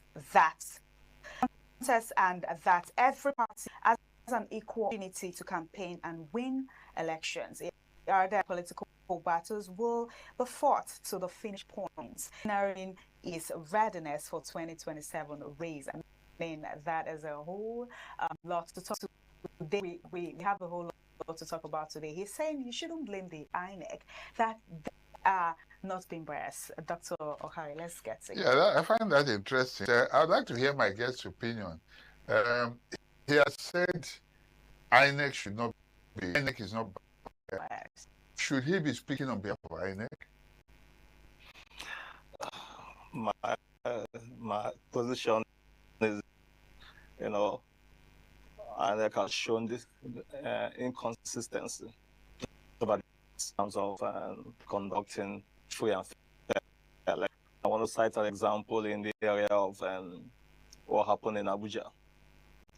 We found out that even most of the debates in time and electoral malpractice are yet to be brought to book. I don't understand how the president is trying to press us by telling us that INEC is not biased. That is, he doesn't say it. He's saying it because he understands that most of the things the INEC is doing are in favor of the ruling party. As a member of the Movement for Credible Election, I have to be very, very clear. We have in mind that this election in 2027 must be free and fair. And we have instituted our own special monitoring agencies that is going to monitor units to the World Collation Centers, to the State Collation Centers, and to the National Collation Center. We are not going to leave any stone unturned. We are not, this is what happened in 2023 when Yakubu told us that there's going to be what they call it, transmission from the police down to the ice. On the day we find out that there was glitches specifically for the presidential election results. There was no glitch for the Senate. There was only glitch for the. It shows that there is something these people are not telling us. Now, as Nigerians and also as an organization, we have made up our mind. We don't care whether there's going to be transmission. We are going to from the beginning of the polling units where everybody is casting their votes down to the National Collation Center. We're going to monitor it. We're going to make sure that everything that is polling units is what is national. So whether the president is telling us that we should INEC is not biased, it doesn't. We don't have in INEC anymore. We have seen over the years, even the chairman, Mr. Amupitan, has conducted. He has shown that he can conduct a credible election. He has shown that he doesn't have the capacity to conduct a credible election.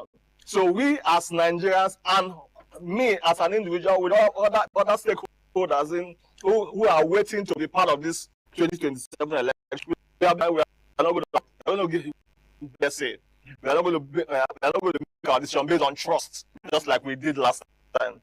We are going to follow the results from the beginning to the end. We are not going to have any chance, because this election in 2027 is to define the fate of this nation and the destiny of this nation moving forward. Okay. The president said, based on evidence, there is evidence. So what would you say about that? He said the INEC is independent based on available evidence. I mean, are you seeing the evidence? We have seen evidence. Even as I speak to you, I have evidences of the fact that the INEC is issuing cons to the ruling party members. Even the fact that the ballot paper production companies are being the contract into the ruling party members behind the scene. Wow. What is going on? We know all the manipulation, all the things happening. We know what they want to do. But we have said no. We are not going to accept an election that the international community will say it is not. We are not going to accept an election Nigerians should be sabotaged. We are not going to accept any election that is not credible. This time, the Nigerian government, the Nigerian people conduct an election that is acceptable globally. That is where we stand. We are no more interested in sentiment. The person say whatever he wants to say. We don't care. What we care now, this election must be faced. The election must count. Everybody's vote must count. Now, the issue there is that when INEC begin to show signs that they don't have integrity, we begin to see where we begin to have our quota apathy. People will begin to say trust the electoral process. We won't vote. So now we want to tell Nigeria, I want Nigeria, look, we are going to conduct a credible election. The election will count. Everybody come out and vote. Go and pick your PVC. Your vote will count. There is no holds behind. Your vote must count. We must sure that this one is one of the most credible elections ever on this country. You made some weighty allegations there. First of all, as a disclaimer, just with opinions that are yours, that ballot papers are already being printed by members of the ruling party and all that. I just want to put that out there. We know. I'm not arguing. I mean, that's what I mean. It's an allegation right now, So, but the other thing I want to ask is, the president, you recall it with 3. He said you snatch it. There was a series of things he said, and he has stated this time around that he's not going to roll out red carpet for the opposition. And so, apart from saying that INEC is independent, do you see him as somebody who, from what he has said and from what he said in the past, we talk about, say, snatch it, grab it, run with it, and all that, and then now he says it's not rolling red carpet. So do you see an election is going to be free, fair, in spite of what you have said? Now you have alleged that they are printing ballot paper. That even that process is already and then you say you're going to monitor it. How can we guarantee that there will be a free and fair election? The slogan that the president brought in 2020, he still wants to play down in this election coming in. The issue of snatch it, grab it, and run with it. That is not the slogan. That is not the slogan of someone who wants to conduct a free and fair election. In other climes, you see how elections are conducted. In less than a few hours, people have voted, they've gone. There's no vote. We've seen election conducted in the US. We've seen election conducted recently in European countries. Election even conducted in Ghana here. These things are supposed to be done seamlessly. in this country because we have people who have vested interest in this political structure and they fit and the politics. That's the reason why they don't want anything credible. The system doesn't connote incredible. They don't want credible election. They don't want things to work the way so that people we know that the system is corrupt. Now we have, since the system is corrupt, the INEC is also corrupt. We're going to make sure that we put them in the spot where they can be able to do what they are planned. They planned. Whatever project, I know. They really and their boy planning all kinds of. You can talk about this. They are always so angry when we say we want to conduct a fair election. Why should we be angry? You are supposed to say this is what we want. People don't want. They want to hear that you say we want to conduct a fair election. So the issue there is that whatever they are, whether they are printing ballots in the behind, whatever the plan they have. We have also put our own place in that whatever anybody brings in, because you can't count votes more than what the voters register said on that day.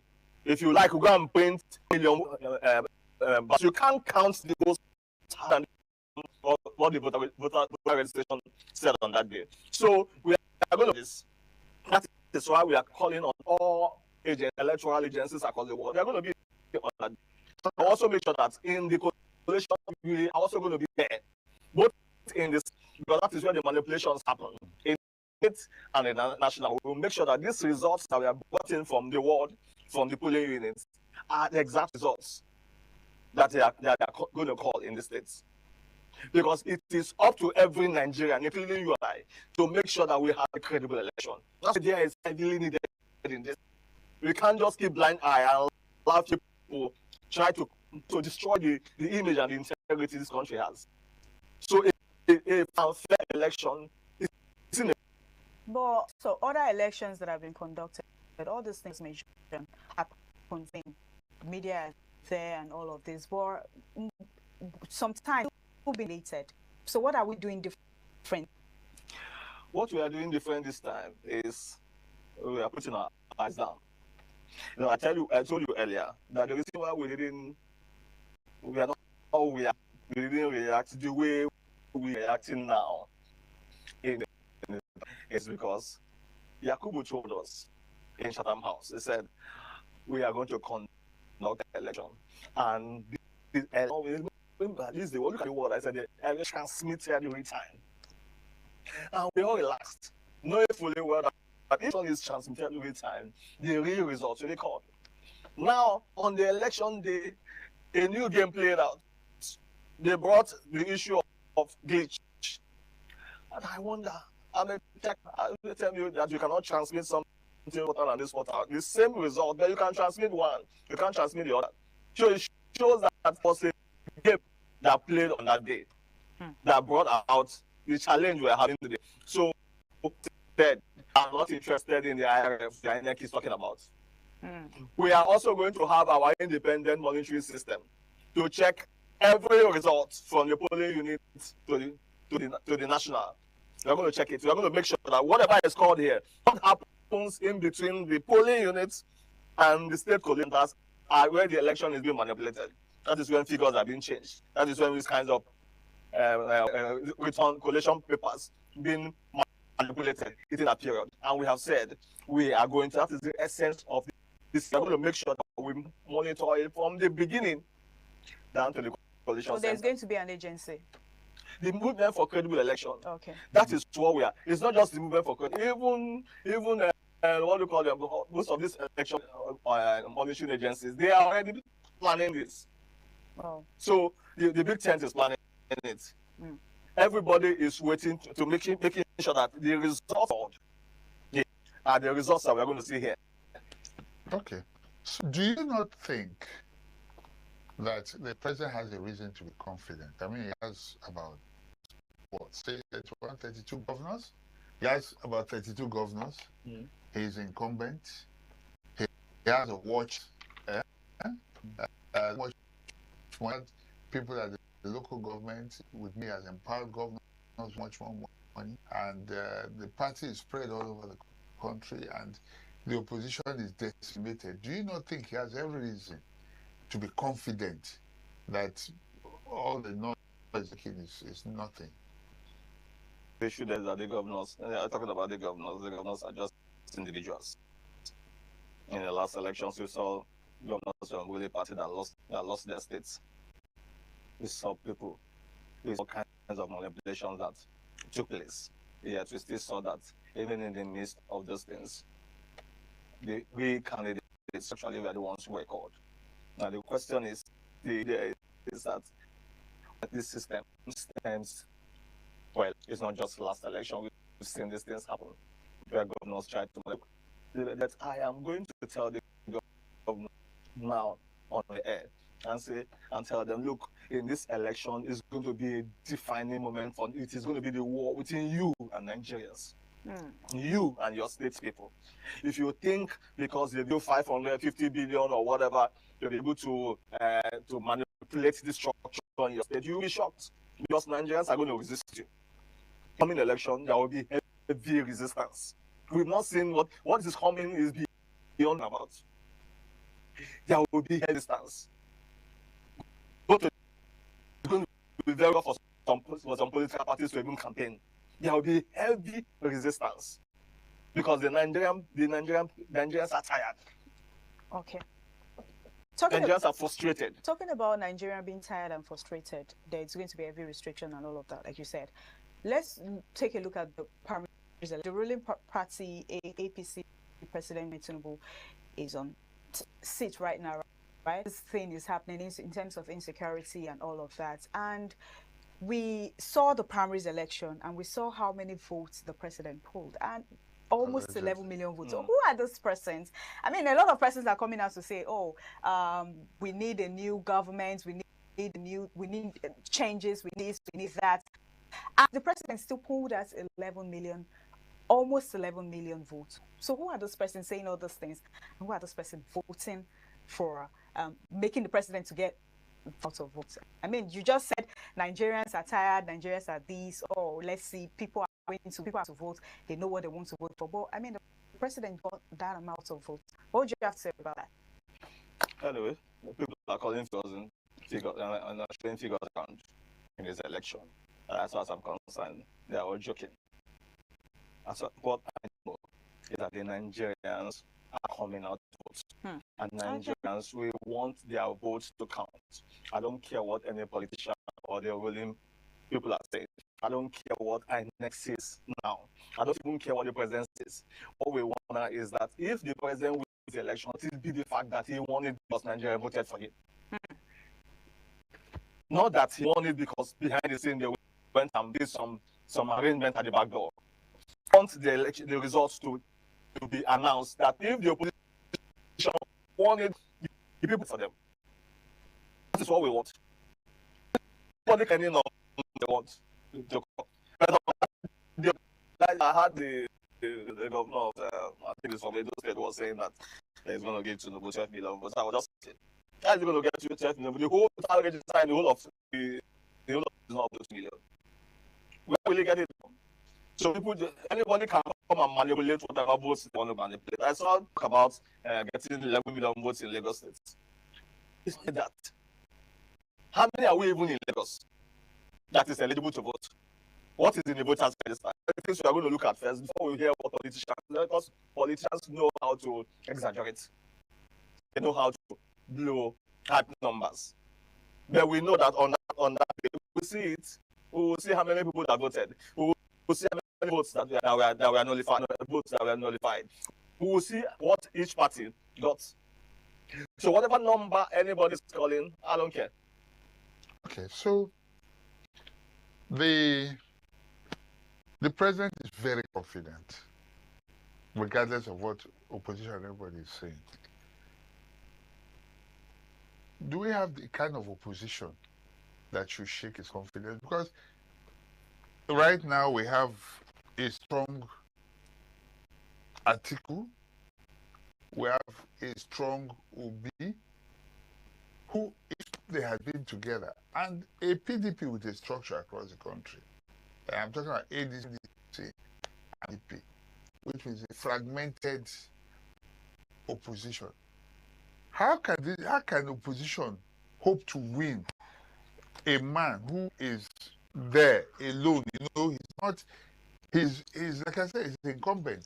And these three strong parties are just going to decimate. How do they hope to win? Why do you think that he has no reason to be confident that he's going to win this election? Let me be a little bit. I want to open the perspective for you so that you understand why the president is making this analysis. The president is taking it from the perspective that he held in the North in the past. Through the Buhari's 12 million court followership. That court followership is no more with him. He has even jailed the man who is supposed to manage the court followership for him, which is El-Rufai. Now he has lost that. He can't get 10% of that court followership. Normally he would have if El-Rufai was him. Now he has lost a certain credibility in the North. Now for the North, let me divide the North for you and see where his anchor is. In the Northwest, because there's nothing for him in the Northwest. Nothing. Really nothing. Absolutely nothing. He's not going to get anything up to 10% of the votes in the Northwest. And that is where the block votes are coming from. Now in the North Central, people are already angry with him. They're talking about the likes of Benue Plateau, and they are angry with him. But the president went to a place where people were massacred. And all you told them that, oh, they don't have lights, you're not going to stay here in 10 minutes. It shows you don't have compassion. He's a compassionless president, a president who doesn't have feelings for people. Now, in the Northeast, where his VP is coming from, he is going to know that at the end of the day, there are influences from the Kokansai movement that is already infiltrating that territory. They are already infiltrating that territory. Now, his sense is what he used to think before. Now, that thing will not fly again in this coming election because the generality of Nigerians, a larger percentage of Nigerians, are not happy with the last 3 years of governance. We've seen how people have suffered. We've seen the poverty rate has increased. We've seen that fuel price has increased. We've seen that AC has gone to something we can't even fathom. In these 3 years, we have had over 180,000 kidnaps happen. 180,000. I'm not saying 180,000 people kidnapped. 180,000 kidnap cases. That shows that he doesn't have the capacity to continue to govern this country.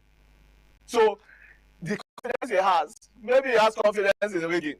He wants to rig his way into the next. And I just have to say, the people are tired. Even the people are tired. People are tired of being in the Southwest. When you talk about the issue of the opposition party, I don't have any problem. I don't have anything against Obi or Atiku. Yes, it would have been better if they were together. But the truth there is that the Obi Council movement has taken the bulk of what Atiku done in the North. To be honest, what Atiku will have done, even in his own Adamawa state, he may not even win the election. The Obi movement has seen a bulk movement. Now, Atiku's influence in the last election was PDP already established structure. Now, that PDP established structure has been destroyed. PK has burnt it down. Now, a portion of PDP established structure is now with the NDC. Now, they are remaining with the ADC, where we have the likes of the rest of them. Now, the question is, what is Atiku going to use? Where is he going to get the votes from? That's the question I'm asking. Where is he going to get the votes? So you feel the opposition parties are not doing it? It's not just Obi. I think I'm Obi and so now.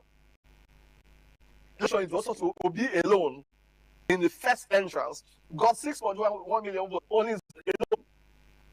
Now imagine if it teams up with Kwakwanso and the influence Kwakwanso is generating now beyond what it used to have in the past. In 2022 election, Kwakwanso only had influence in Kano. Now the influence has poured beyond Kano. It's not going to Kaduna, it's going to Sokoto. It's not influencing a very larger portion of the northern votes. Now in the north central, where we have Plateau and Benue, we already have influence there. We know that the elections in Benue and Plateau are also manipulated. So the question is, when we are talking about now, it's just people to be a in my own electoral view and political view, what I see is Tinubu and Obi. What about John? Jonathan is not coming for this election. But why is it then? Who is campaigning for him? People are just Jonathan. They are not campaigning. It's not campaign period. The people are the ones pushing him. The man wants in his name. Now I understand what is going on with that Jonathan factor. The dying PDP that is being managed by Adolphus Wabra. They want someone that can keep PDP, old PDP structure together. And the only person that can do it is Goodluck Jonathan. Now, Wike has destroyed a certain part of the PDP. Born down to Lacho. Now, the only structure that is remaining is this structure where they want to use Jonathan. To be honest with you, I've not seen Jonathan say anything specific about this presidential election. It's not campaign time yet. It's not yet time for campaign. I mean, even though it's not yet time for campaign, but there are still some persons that have been campaigning. People have not said campaign. That's why I say we'll wait the campaign. I want to see Jonathan come to the podium and say, I want to be the president. I want to see him say it. So you do not think he's coming, all these things is because it's from his own will, with people that want him there? It's not his own will. Do you think it's other people went to Jonathan's house to come begging? How would you be begging somebody that wants to come? He won't tell them he's going to think about it. So to tell you that the man is being coerced, even the wife said he's not interested. Patient said he doesn't want to go back to Ashango. So the question is Jonathan coming, or is his name being used assuming to push he a comes, political assuming he comes, let's assume he comes. How, if he should come, how would that change the affairs? Let's throw it to the equation. Let me analyze this one. A more stronger. Jonathan has played. He has done. He did very well. I'm a proponent of Jonathan. If he's to come out today, I may likely vote for him. But the way the politics have been him over the years, and he's now becoming more of a global figure than a national figure. If I am Jonathan, I don't need this. He's a statesman already. He has become an envoy to the United Nations. He has a lot of work assignments and do further than what he's coming to do there. And apart from that, his followership base is being degraded. Let's be honest. Jonathan doesn't have a followership base, even in Bayelsa. He doesn't have it. His followership base has been heavily degraded. Now does he want to start? I've not seen him go anywhere to go and say, oh, my king, I want to become the president. I've not seen him gather youth together and say, I want to be the president. At least show a sign. We've seen Obi going out. We've seen Tinubu talking. We've seen Atiku even saying something. We've not seen Jonathan say anything. I don't see a presidential candidate who wants to only start campaigning where campaign starts without saying a word. So you think they're using him, or he's being forced out? That's what I'm saying. He's being forced out. But I can tell you with all honesty, Jonathan will come. He won't. So at this point, what more should I need between 927 to strengthen transparency, trust? Because at this point, people are saying, far with the president will come out to defend INEC. So what should INEC do now to gain confidence? First of all, INEC should hands off the IRF to an independent agency. They should hands off that IRF, the management of the IRF, to an independent agency. What independent? You will now accuse the independent agency again of being INEC is not independent. Let's not, because if INEC is independent, the executive is not supposed to announce who becomes the INEC chairman in the first place. So that word independent should be thrown into dustbin. I can't appoint you. I go and pick you and appoint you to come and head an agency and you attack me. It's not possible. Or use me. You can't do that. So if the Independent National Electoral Commission is not independent, then some of the factors that makes them, that made them independent, should be handed over to independent agencies. In absolute terms, it is an independent electoral commission. You're assuming it's not. Again, that is your opinion, because it is not. That it is supposed. It now, is. if INEC is independent, how can an INEC electoral watching people sharing money in an election, this thing, and INEC did not even tell the police to arrest them? He may be scared for it. Now, till today, INEC has not arrested anybody from the Abuja election to the last election that happened. We have not seen INEC arrest a fly and paraded them and say, these people shared money and this is what we want. And the police will put the person in prison and the court will judge them. This is what we want. Until that is done, INEC is not independent. Okay. Because INEC still receive orders, receive funds from the executive. No, that's normal. That is normal. They should receive that is what I'm saying. That's what I'm saying. Budget, from the yes. In other climes, in the independent electoral commissions, don't receive directly from the executive. I don't know if the executive, but the money is allocated. Yes. The executive releases through the Ministry of Finance. I agree. Yeah, so I don't know. We can't be looking blind. We can't be making a blind eye. We all know in this country, Nigeria, that INEC is not independent. INEC will be independent if INEC chairman is not elected. It's not even an election. He's not appointed by the president. At this point, you're actually supporting the opposition party, saying INEC is working in favor of the ruling party. The policy? You are supporting, because what you're saying actually now is you're supporting the ruling party, the opposition parties, that INEC is working in favor.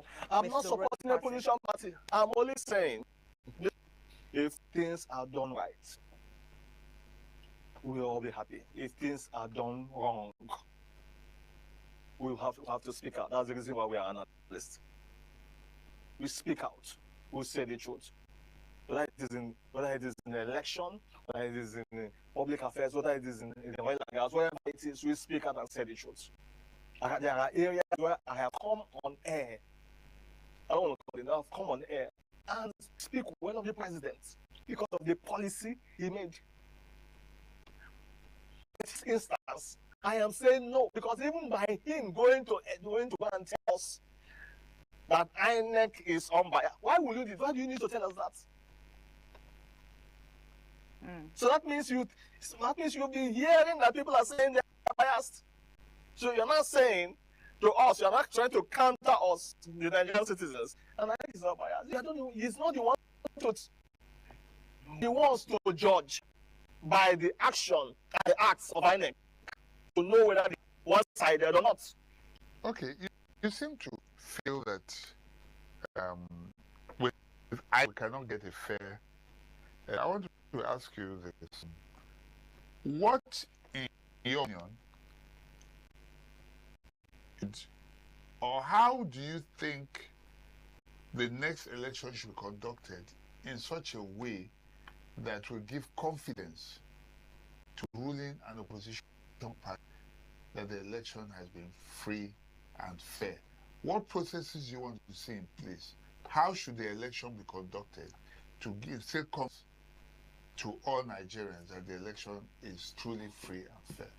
That's what I said earlier. And maybe we check this again. INEC should hands off IRS. There are agencies in this country that can, even across the world, that can manage that system independently. Explain how. And submit the results to them.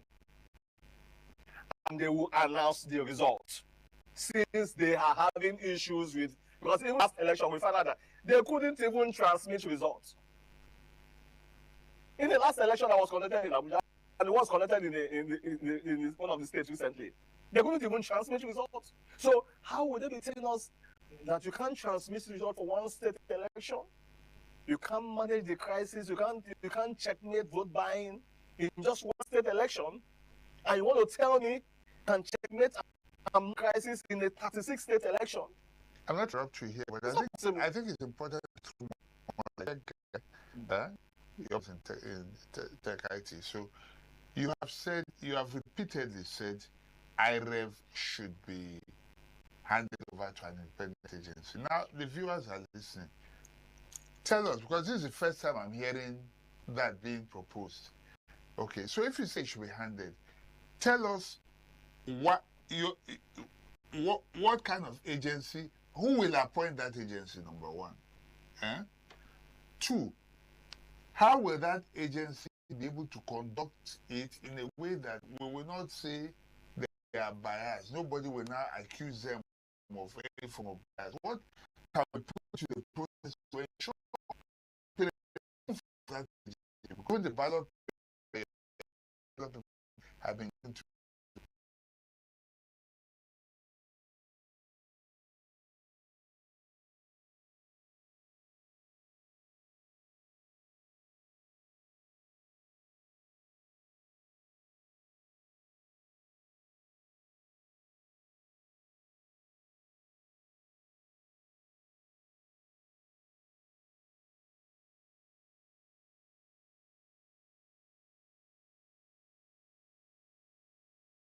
one of them is KPMG. The other one is PricewaterhouseCoopers. This can structure our results for us. It's an accounting firm. Calculation of results is an accounting structure. Give it to KPMG. Let the results be submitted to KPMG's website. Let it be submitted to PricewaterhouseCoopers' website. Let them be the ones to tell us who won the election. And let them hand over the result. They may not even need to say it. They cannot say it. We will transparently. Now look at the election that happened in South Africa. Every result that was coming on was being posted. You will see a signal there. While you're watching the board, this is not hidden. Elections are transparent across the world. Why is ours in Nigeria always filled with irregularities? Is there any accounting firm conducting election globally? It's not even that difficult. If INEC has done what they said in 2023 and the election result reflected what we saw, nobody will be calculating now. Now, is that program say one beating twice shy? Nigerians have seen that. Look, if we allow this thing to happen in 2023 to 2027, let's say we got to go 2023. So now, what we are saying is that to give confidence and boost, let me tell you, if INEC for once announce that this result will be handed to an agency and give them the backdoor, give them the results, calculate it transparently and give them the results, I can tell you the number of Nigerians that come out to vote will overwhelm you. Nigerians want to come out. These youths want out. Their problem is they are seeing that these things, they are hearing behind the scene that their votes don't count. Yeah, I mean, I've heard several people come out to say, oh, even if I should come out to vote, will my votes count? That is their fear. And at the same time, I quickly want, I had a guest that once said, Tinubu, we are saying, oh, people are coming out to vote for Tinubu. What about the opposition parties? That everybody should come out to vote. And most of these opposition parties, I want you to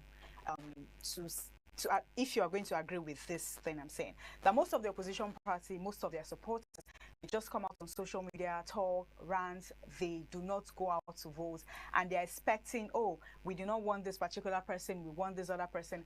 But when it's time for election, you do not come out to vote. So what advice would you give to them? Because you just made mention of something now that some persons, they feel, oh, if I'm going out to vote, would my vote count? I mean, that is the fear of most Nigerians at this point.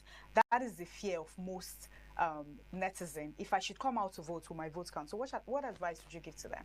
Now let me 2023 was the time when the youths all came out to vote.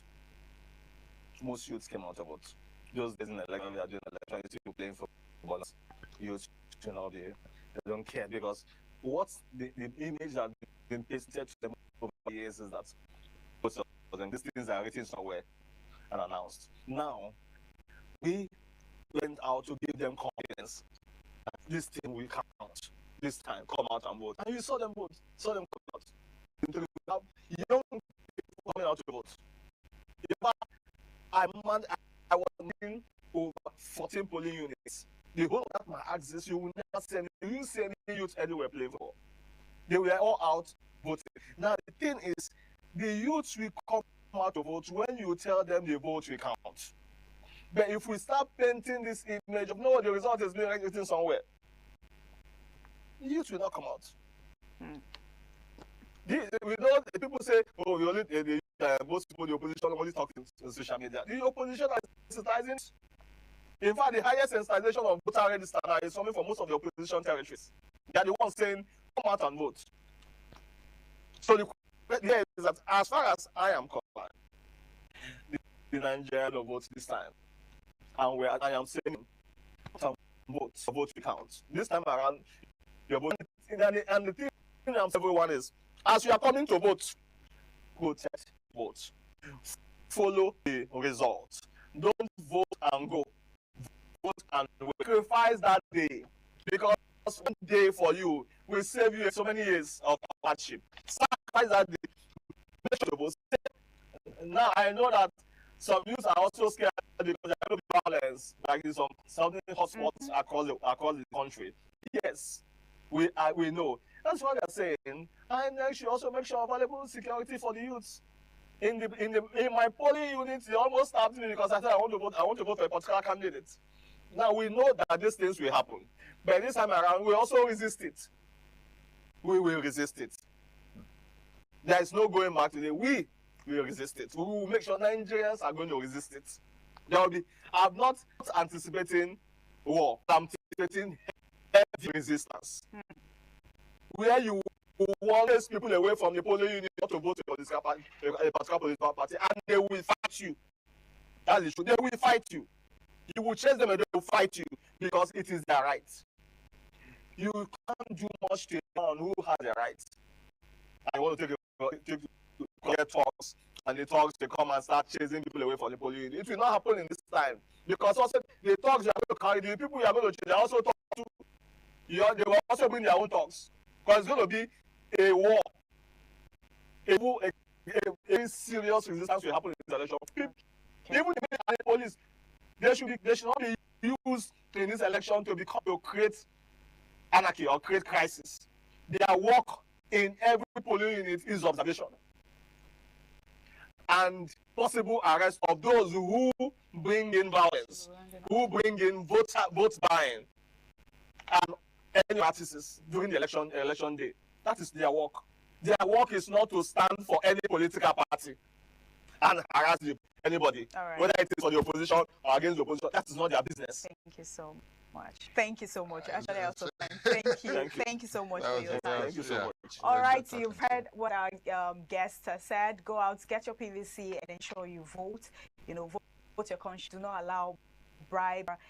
Anybody you vote for this person, do not vote for this person. I mean, you're in Nigeria and you are seeing what is happening in the country in terms of security. I don't really want to talk much, but you just have to go get your PVC and go cast your votes. And trust me, our votes count because I mean, that is what a lot of youth and a lot of people ask, will my votes count? And we our votes. Get your PVC and ensure you vote. Many thanks once again for coming to the program. Thank you all our viewers. Thank you all our esteemed viewers for joining our Lagos Network studio this beautiful morning on TMI. I am Marcelina Unko. We'll be handed over to our Benin Network studio. The continuation on TMI. Just stay with us.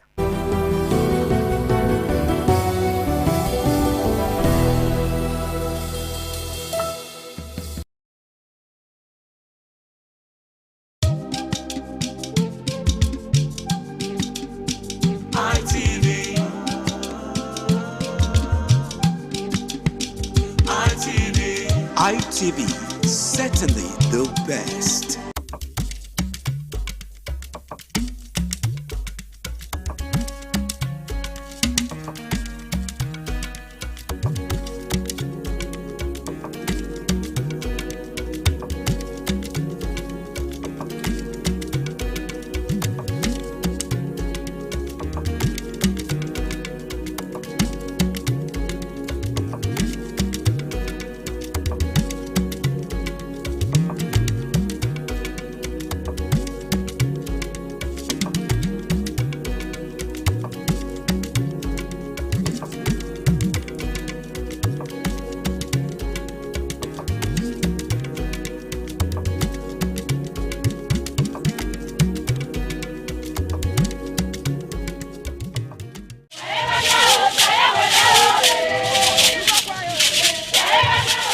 In a rare display of botanical brilliance, the palm tree defied natural norms, sprouting multiple branches that bear fruits. This rare occurrence has become a wonder to many, as experts are calling it a one-in-a-million phenomenon.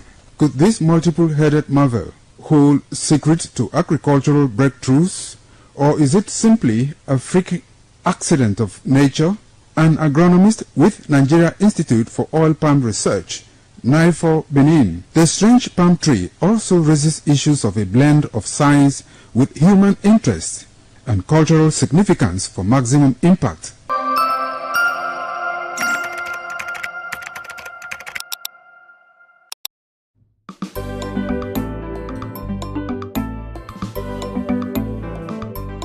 Thank you very much for joining us on the program Healthy Living. What is the kidney? The kidney is an excretory organ in the body, which is for metabolism. Tuberculosis affects many organs in the body, but the common ones it usually affects is the lungs. Epilepsy is a neurological problem. Okay. It is an injury in the brain which causes some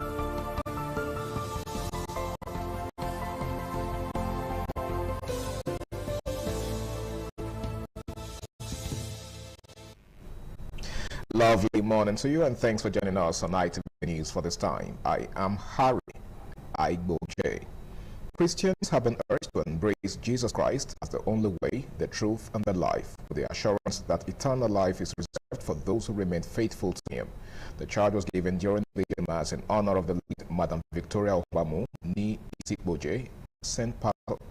Paul Catholic Church, Airport Road, Benin City. The solemn service attracted family members, friends, and dignitaries, including the Chief Judge of Edo State, Justice Daniel Yubosa Kumbawa, and the Special Advisor to the Edo State Governor on Religious Matters, Pastor Sule Faraday. Patience Usarugua has details.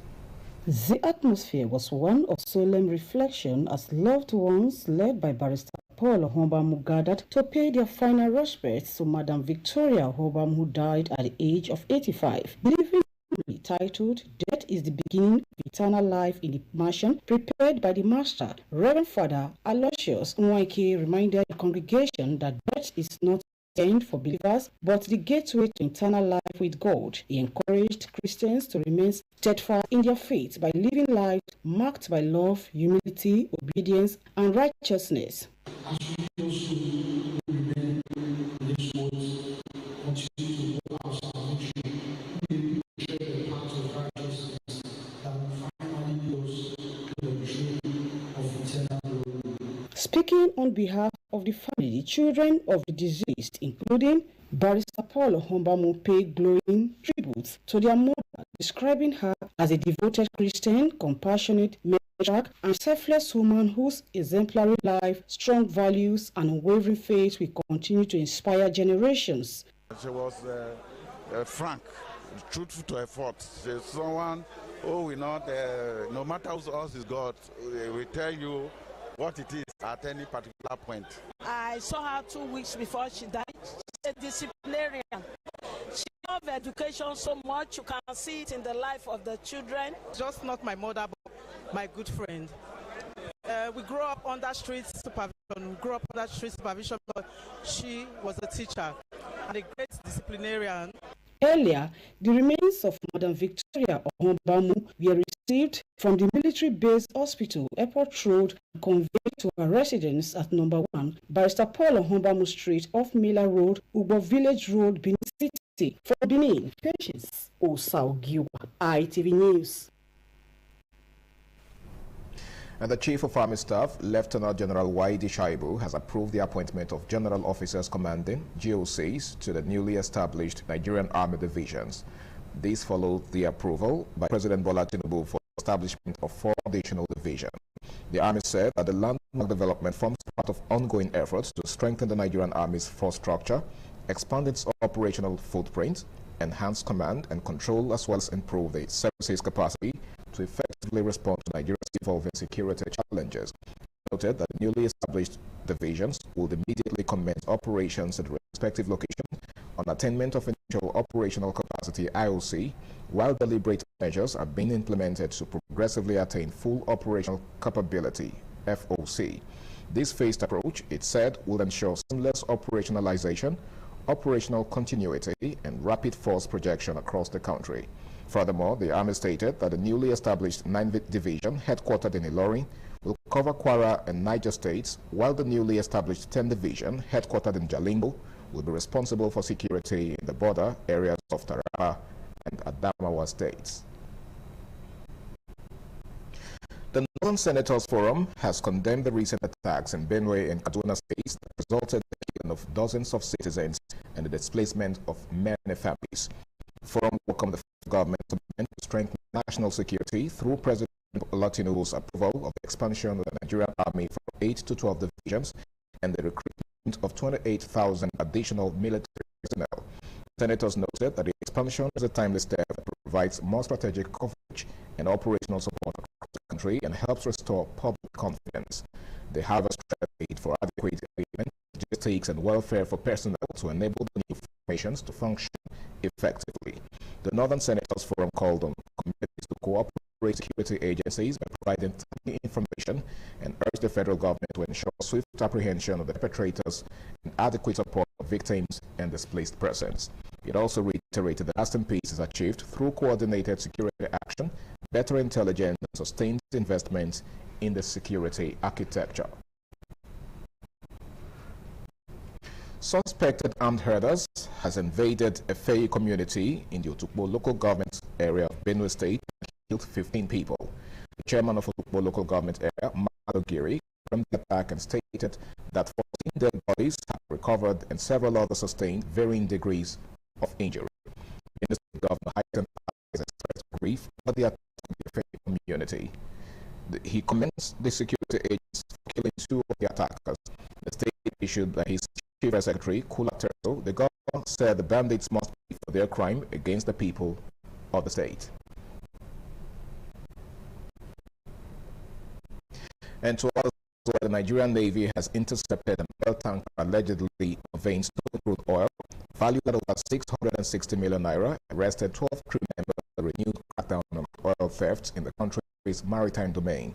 The vessel MT Fielder IMO number 8662684, which sails under the flag of Sao Tome and Principe, was arrested on July 23, 2026 within the offshore oil terminal in Akwa Ibom State by personnel of the Eastern Naval Command under the ongoing Operation Delta Sentinel. Briefing journalist, the Command Operations Officer, Commodore A.A. Uma, said the arrest followed credible intelligence generated through the Navy's surveillance assets.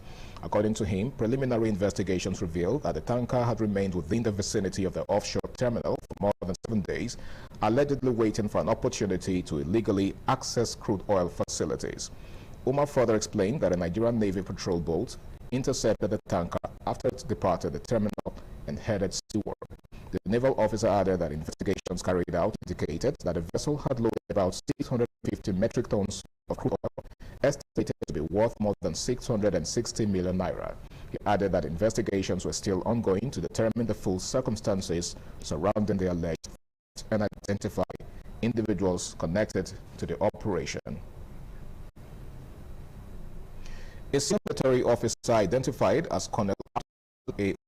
has been killed by unknown gunmen during a suspected kidnap attempt at his residence in Badna, New Karu local government area of Nasarawa State.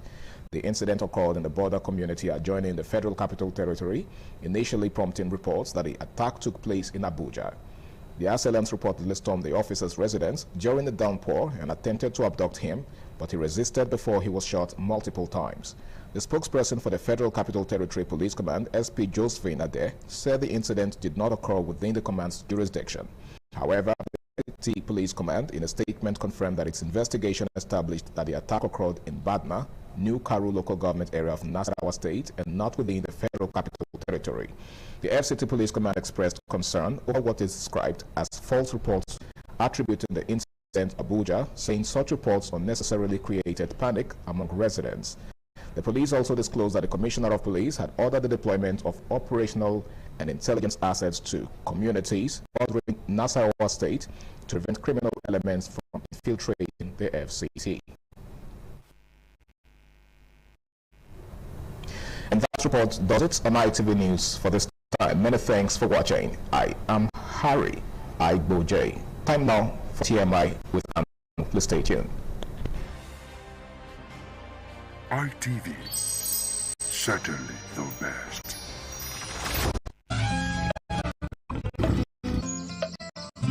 Want to begin to convulse, to go into fits. It is curable, but the cure is a long-term thing. If you eat well and avoid those risk factors that will make your immunity to be down, then the risk of contracting tuberculosis will be reduced. If you're healthy, then you're wealthy.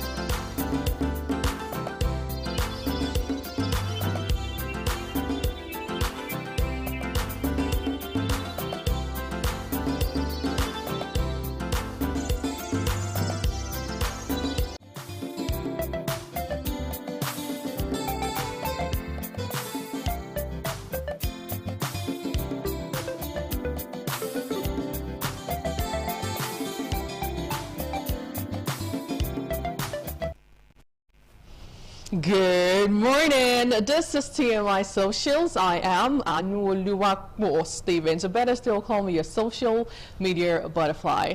Tell you what, our video of the day is on the foreign scene where President Donald Trump has said he will host a 16-year-old lifeguard identified by his only name, Raider, at the White House alongside his family. The boy, actually, what he do, he rescued from a rough surf from California coast to a top civilian hunter, citing the teenager's bravery in the water. Now, the 16-year-old lifeguard actually rescued a young boy from drowning at that California side there in America. Take a look at that moment.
On that, there is some water. Shout out to Raider, shout out to President Donald Trump, and thank God he saved the life of that little boy. And apparently he's going to get a civilian honor for doing that historic and heroic move. Now back here in Nigeria, well, Delta State precisely, in the news for important reasons. Now, the Delta State government has ordered security agencies to track down and prosecute those allegedly responsible for the brutal attack on one Simon Moody, popularly known as Temple. The protocol aide to Governor Sharif Ogburiwori during last Sunday's Delta Central APC stakeholders meeting held at the Petroleum Training Institute, PTI, in Uwe local government area, Rural State. The State Commissioner for Works and Rural Herald and Public Information, Mr. Charles Anyagu, disclosed this in a signed statement issued on Tuesday, now copies of which were made available to newsmen in Warri on Wednesday, yesterday. The state government described the attack as unacceptable and a threat to public peace. Let's take a look at the viral moment when Temple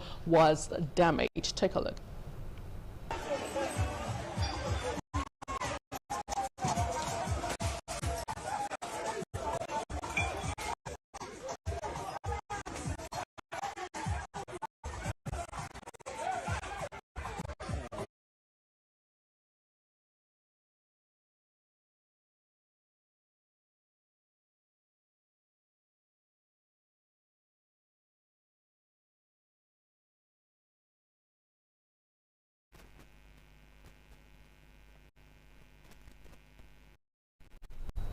Well, quite a sad movie, a sad video to watch. Now, this actually is the same guy, if you're coming with social media, who promised Pella 10 cows for his wedding coming up on Saturday. Now, the next day, the sad situation happened.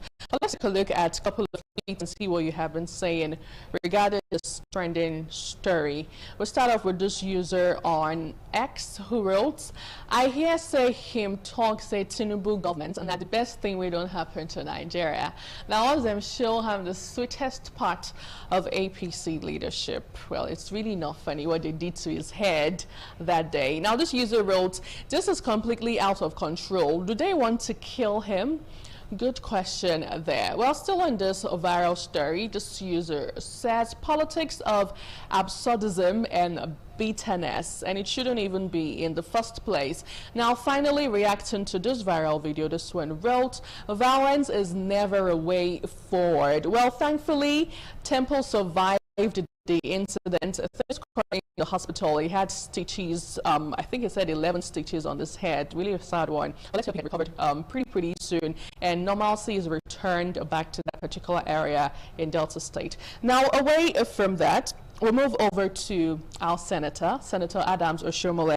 He has accused the Minister of Works, David Umahi, of neglecting critical federal roads in Edo and Delta states, urging the Senate to prevail on the minister to adopt a more balanced and national approach to road infrastructure development. Let's take a listen to him. Federal Minister of Works need to be guided, because whereas we have all these old roads that are in bad shape, he proposes the construction of new roads when existing roads are not there. Because 3 weeks ago, I understand 20 new roads were approved. Yet, sir, between Edo and Delta, there is manifest bias by the Minister of Works. You cannot go to Warri and you are here, Senator Dafinoni. You can't go to Warri from Benin. You can't go to Asaba from Benin. You can't go to Auchi from Benin. You can't go from Auchi to Okene from Benin. What have we done wrong? I think the minister has shown consistently there is no federal allocation. It is Mr. President goodwill. Mr. President goodwill that he directed that they should use tax credit to deal with part of this section. Otherwise, all the budget over the past 3 years, in spite of the first motion under your leadership that was moved to draw his attention, the Federal Minister of Works has failed deliberately to include that portion bordering Delta and Edo in the national budget. So I plead with you to urge him to be more balanced and have national overview of his responsibility. It's the guided for me. I love the fact that he just called him straight out. You're not doing your job dutifully well. And it's really sad. Shout out to the Senator Adams Oshiomhole. A lot of persons actually dragged Edena Dafinone, who happens to be the senator representing Delta Central. What are you doing there? Why are you not speaking out?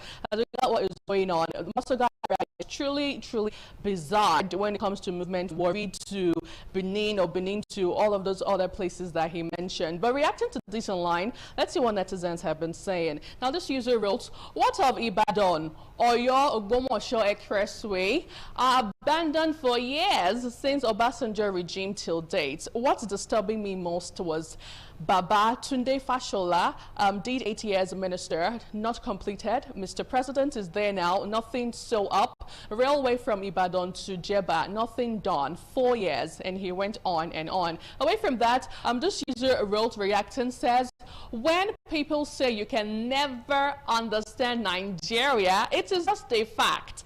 A country with so much problems, one would think will manage its resources, or those close to power will listen and reduce spending. But no. What do? They travel for excursion to Benin Republic. Oh my goodness. Well, this user reacting says, what's the difference between what Senator Adams Oshiomhole said and what Peter Obi has been saying about the state of Nigerian roads? We are yet to make the existing roads motorable, but we are starting new ones that will likely end up as abandoned projects. Oshiomhole should blame the president.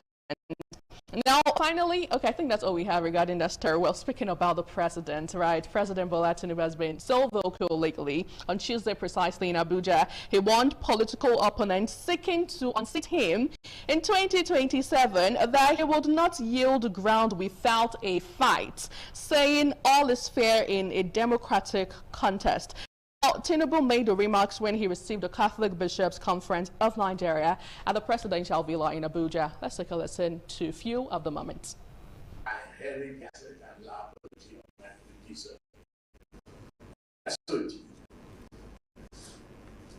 And I run it with the government.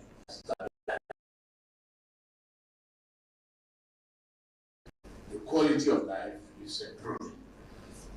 Our fathers do their best. They live for the nation, and we owe it to generations yet unborn to build a nation of unity, stability, and prosperity for the future. To educate our people. Yes. None of your children in university today, and I will say all of them are your children, Reverend Fathers. You can't say 4 years course is not 4 years. ASUU is not. Oh yes, definitely, President ASUU is not on strike, but the quality of life of Nigeria really improving? That's the big question I'll leave you to answer. Now let's see tweets regarding this viral video with this user who wrote on X. There is nothing like fighting opposition political opponents. Rather, fight terrorism, hunger in the land, economic hardship, education, poverty, and corruption, and see if the people wouldn't fight for you. These things mentioned above are reasons the people want you out. Another user reacting wrote on X, ASUU not on strike cannot be a measure for your performance. The questions are, have you done what ASUU were requesting from previous government? No. But you have found a way to pay them out. What percentage of budget is education? What is the quality of our schools now? Still the same. And this person went on and on. Away from that, we move over to Lagos, where interestingly the Commissioner of Police in Lagos State is currently being dragged, and here is why.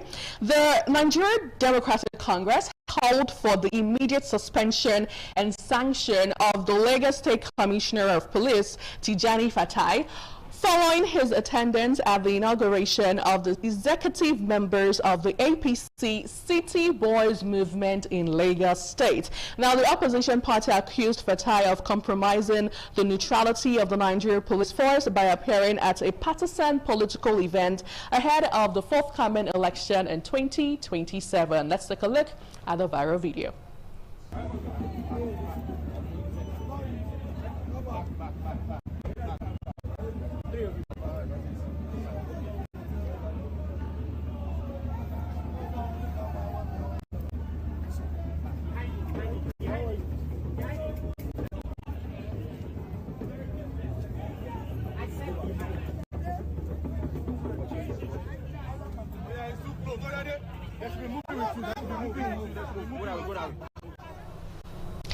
Well, interesting times ahead right here in Nigeria. Somebody wrote, the CP is a city boy. How did you take this in line? Let's see tweets and reactions with this user writing.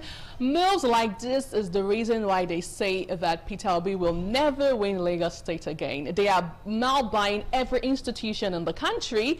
Moreover, to be a police commissioner in Lagos State must be through political connection. You think so? Another user wrote, I thought the police force are meant to be neutral on political affairs, except being deployed to politics for security people. What really is going on? Well, the part that actually cracked me up was when someone said the CP is a city boy. Now, away from that, finally, on TMI Socials today, in entertainment, popular TikTok creator Hamzat Habib, popularly known as Pera, and his wifey, what's her name now, right? Anyway, her real name actually is Elizabeth Jarvis, right? have held their civil wedding. It actually happened yesterday in Lagos State. Now, the court wedding took place yesterday ahead of the couple's grand wedding ceremony scheduled for August 1st on Saturday, 2026. Let's look at that viral moment when Pera was told that if he gets to marry another person while he's still married, it's 5 years imprisonment for him. And now you need to see his reaction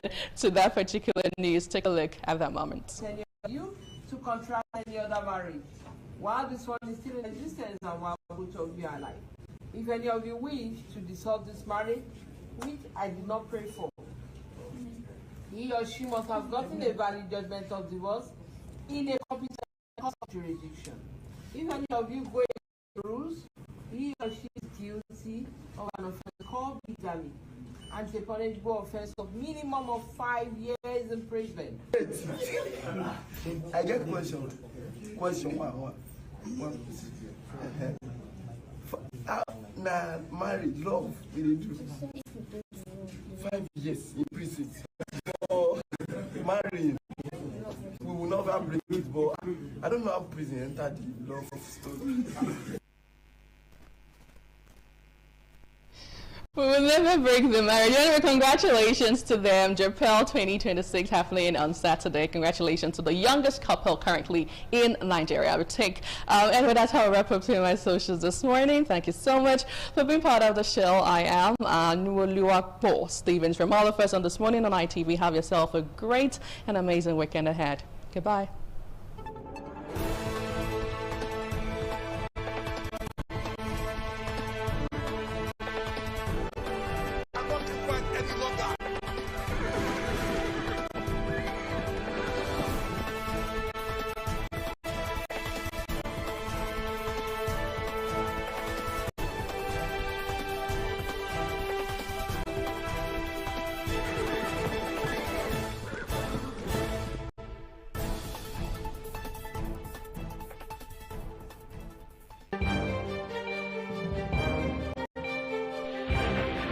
This is ITV.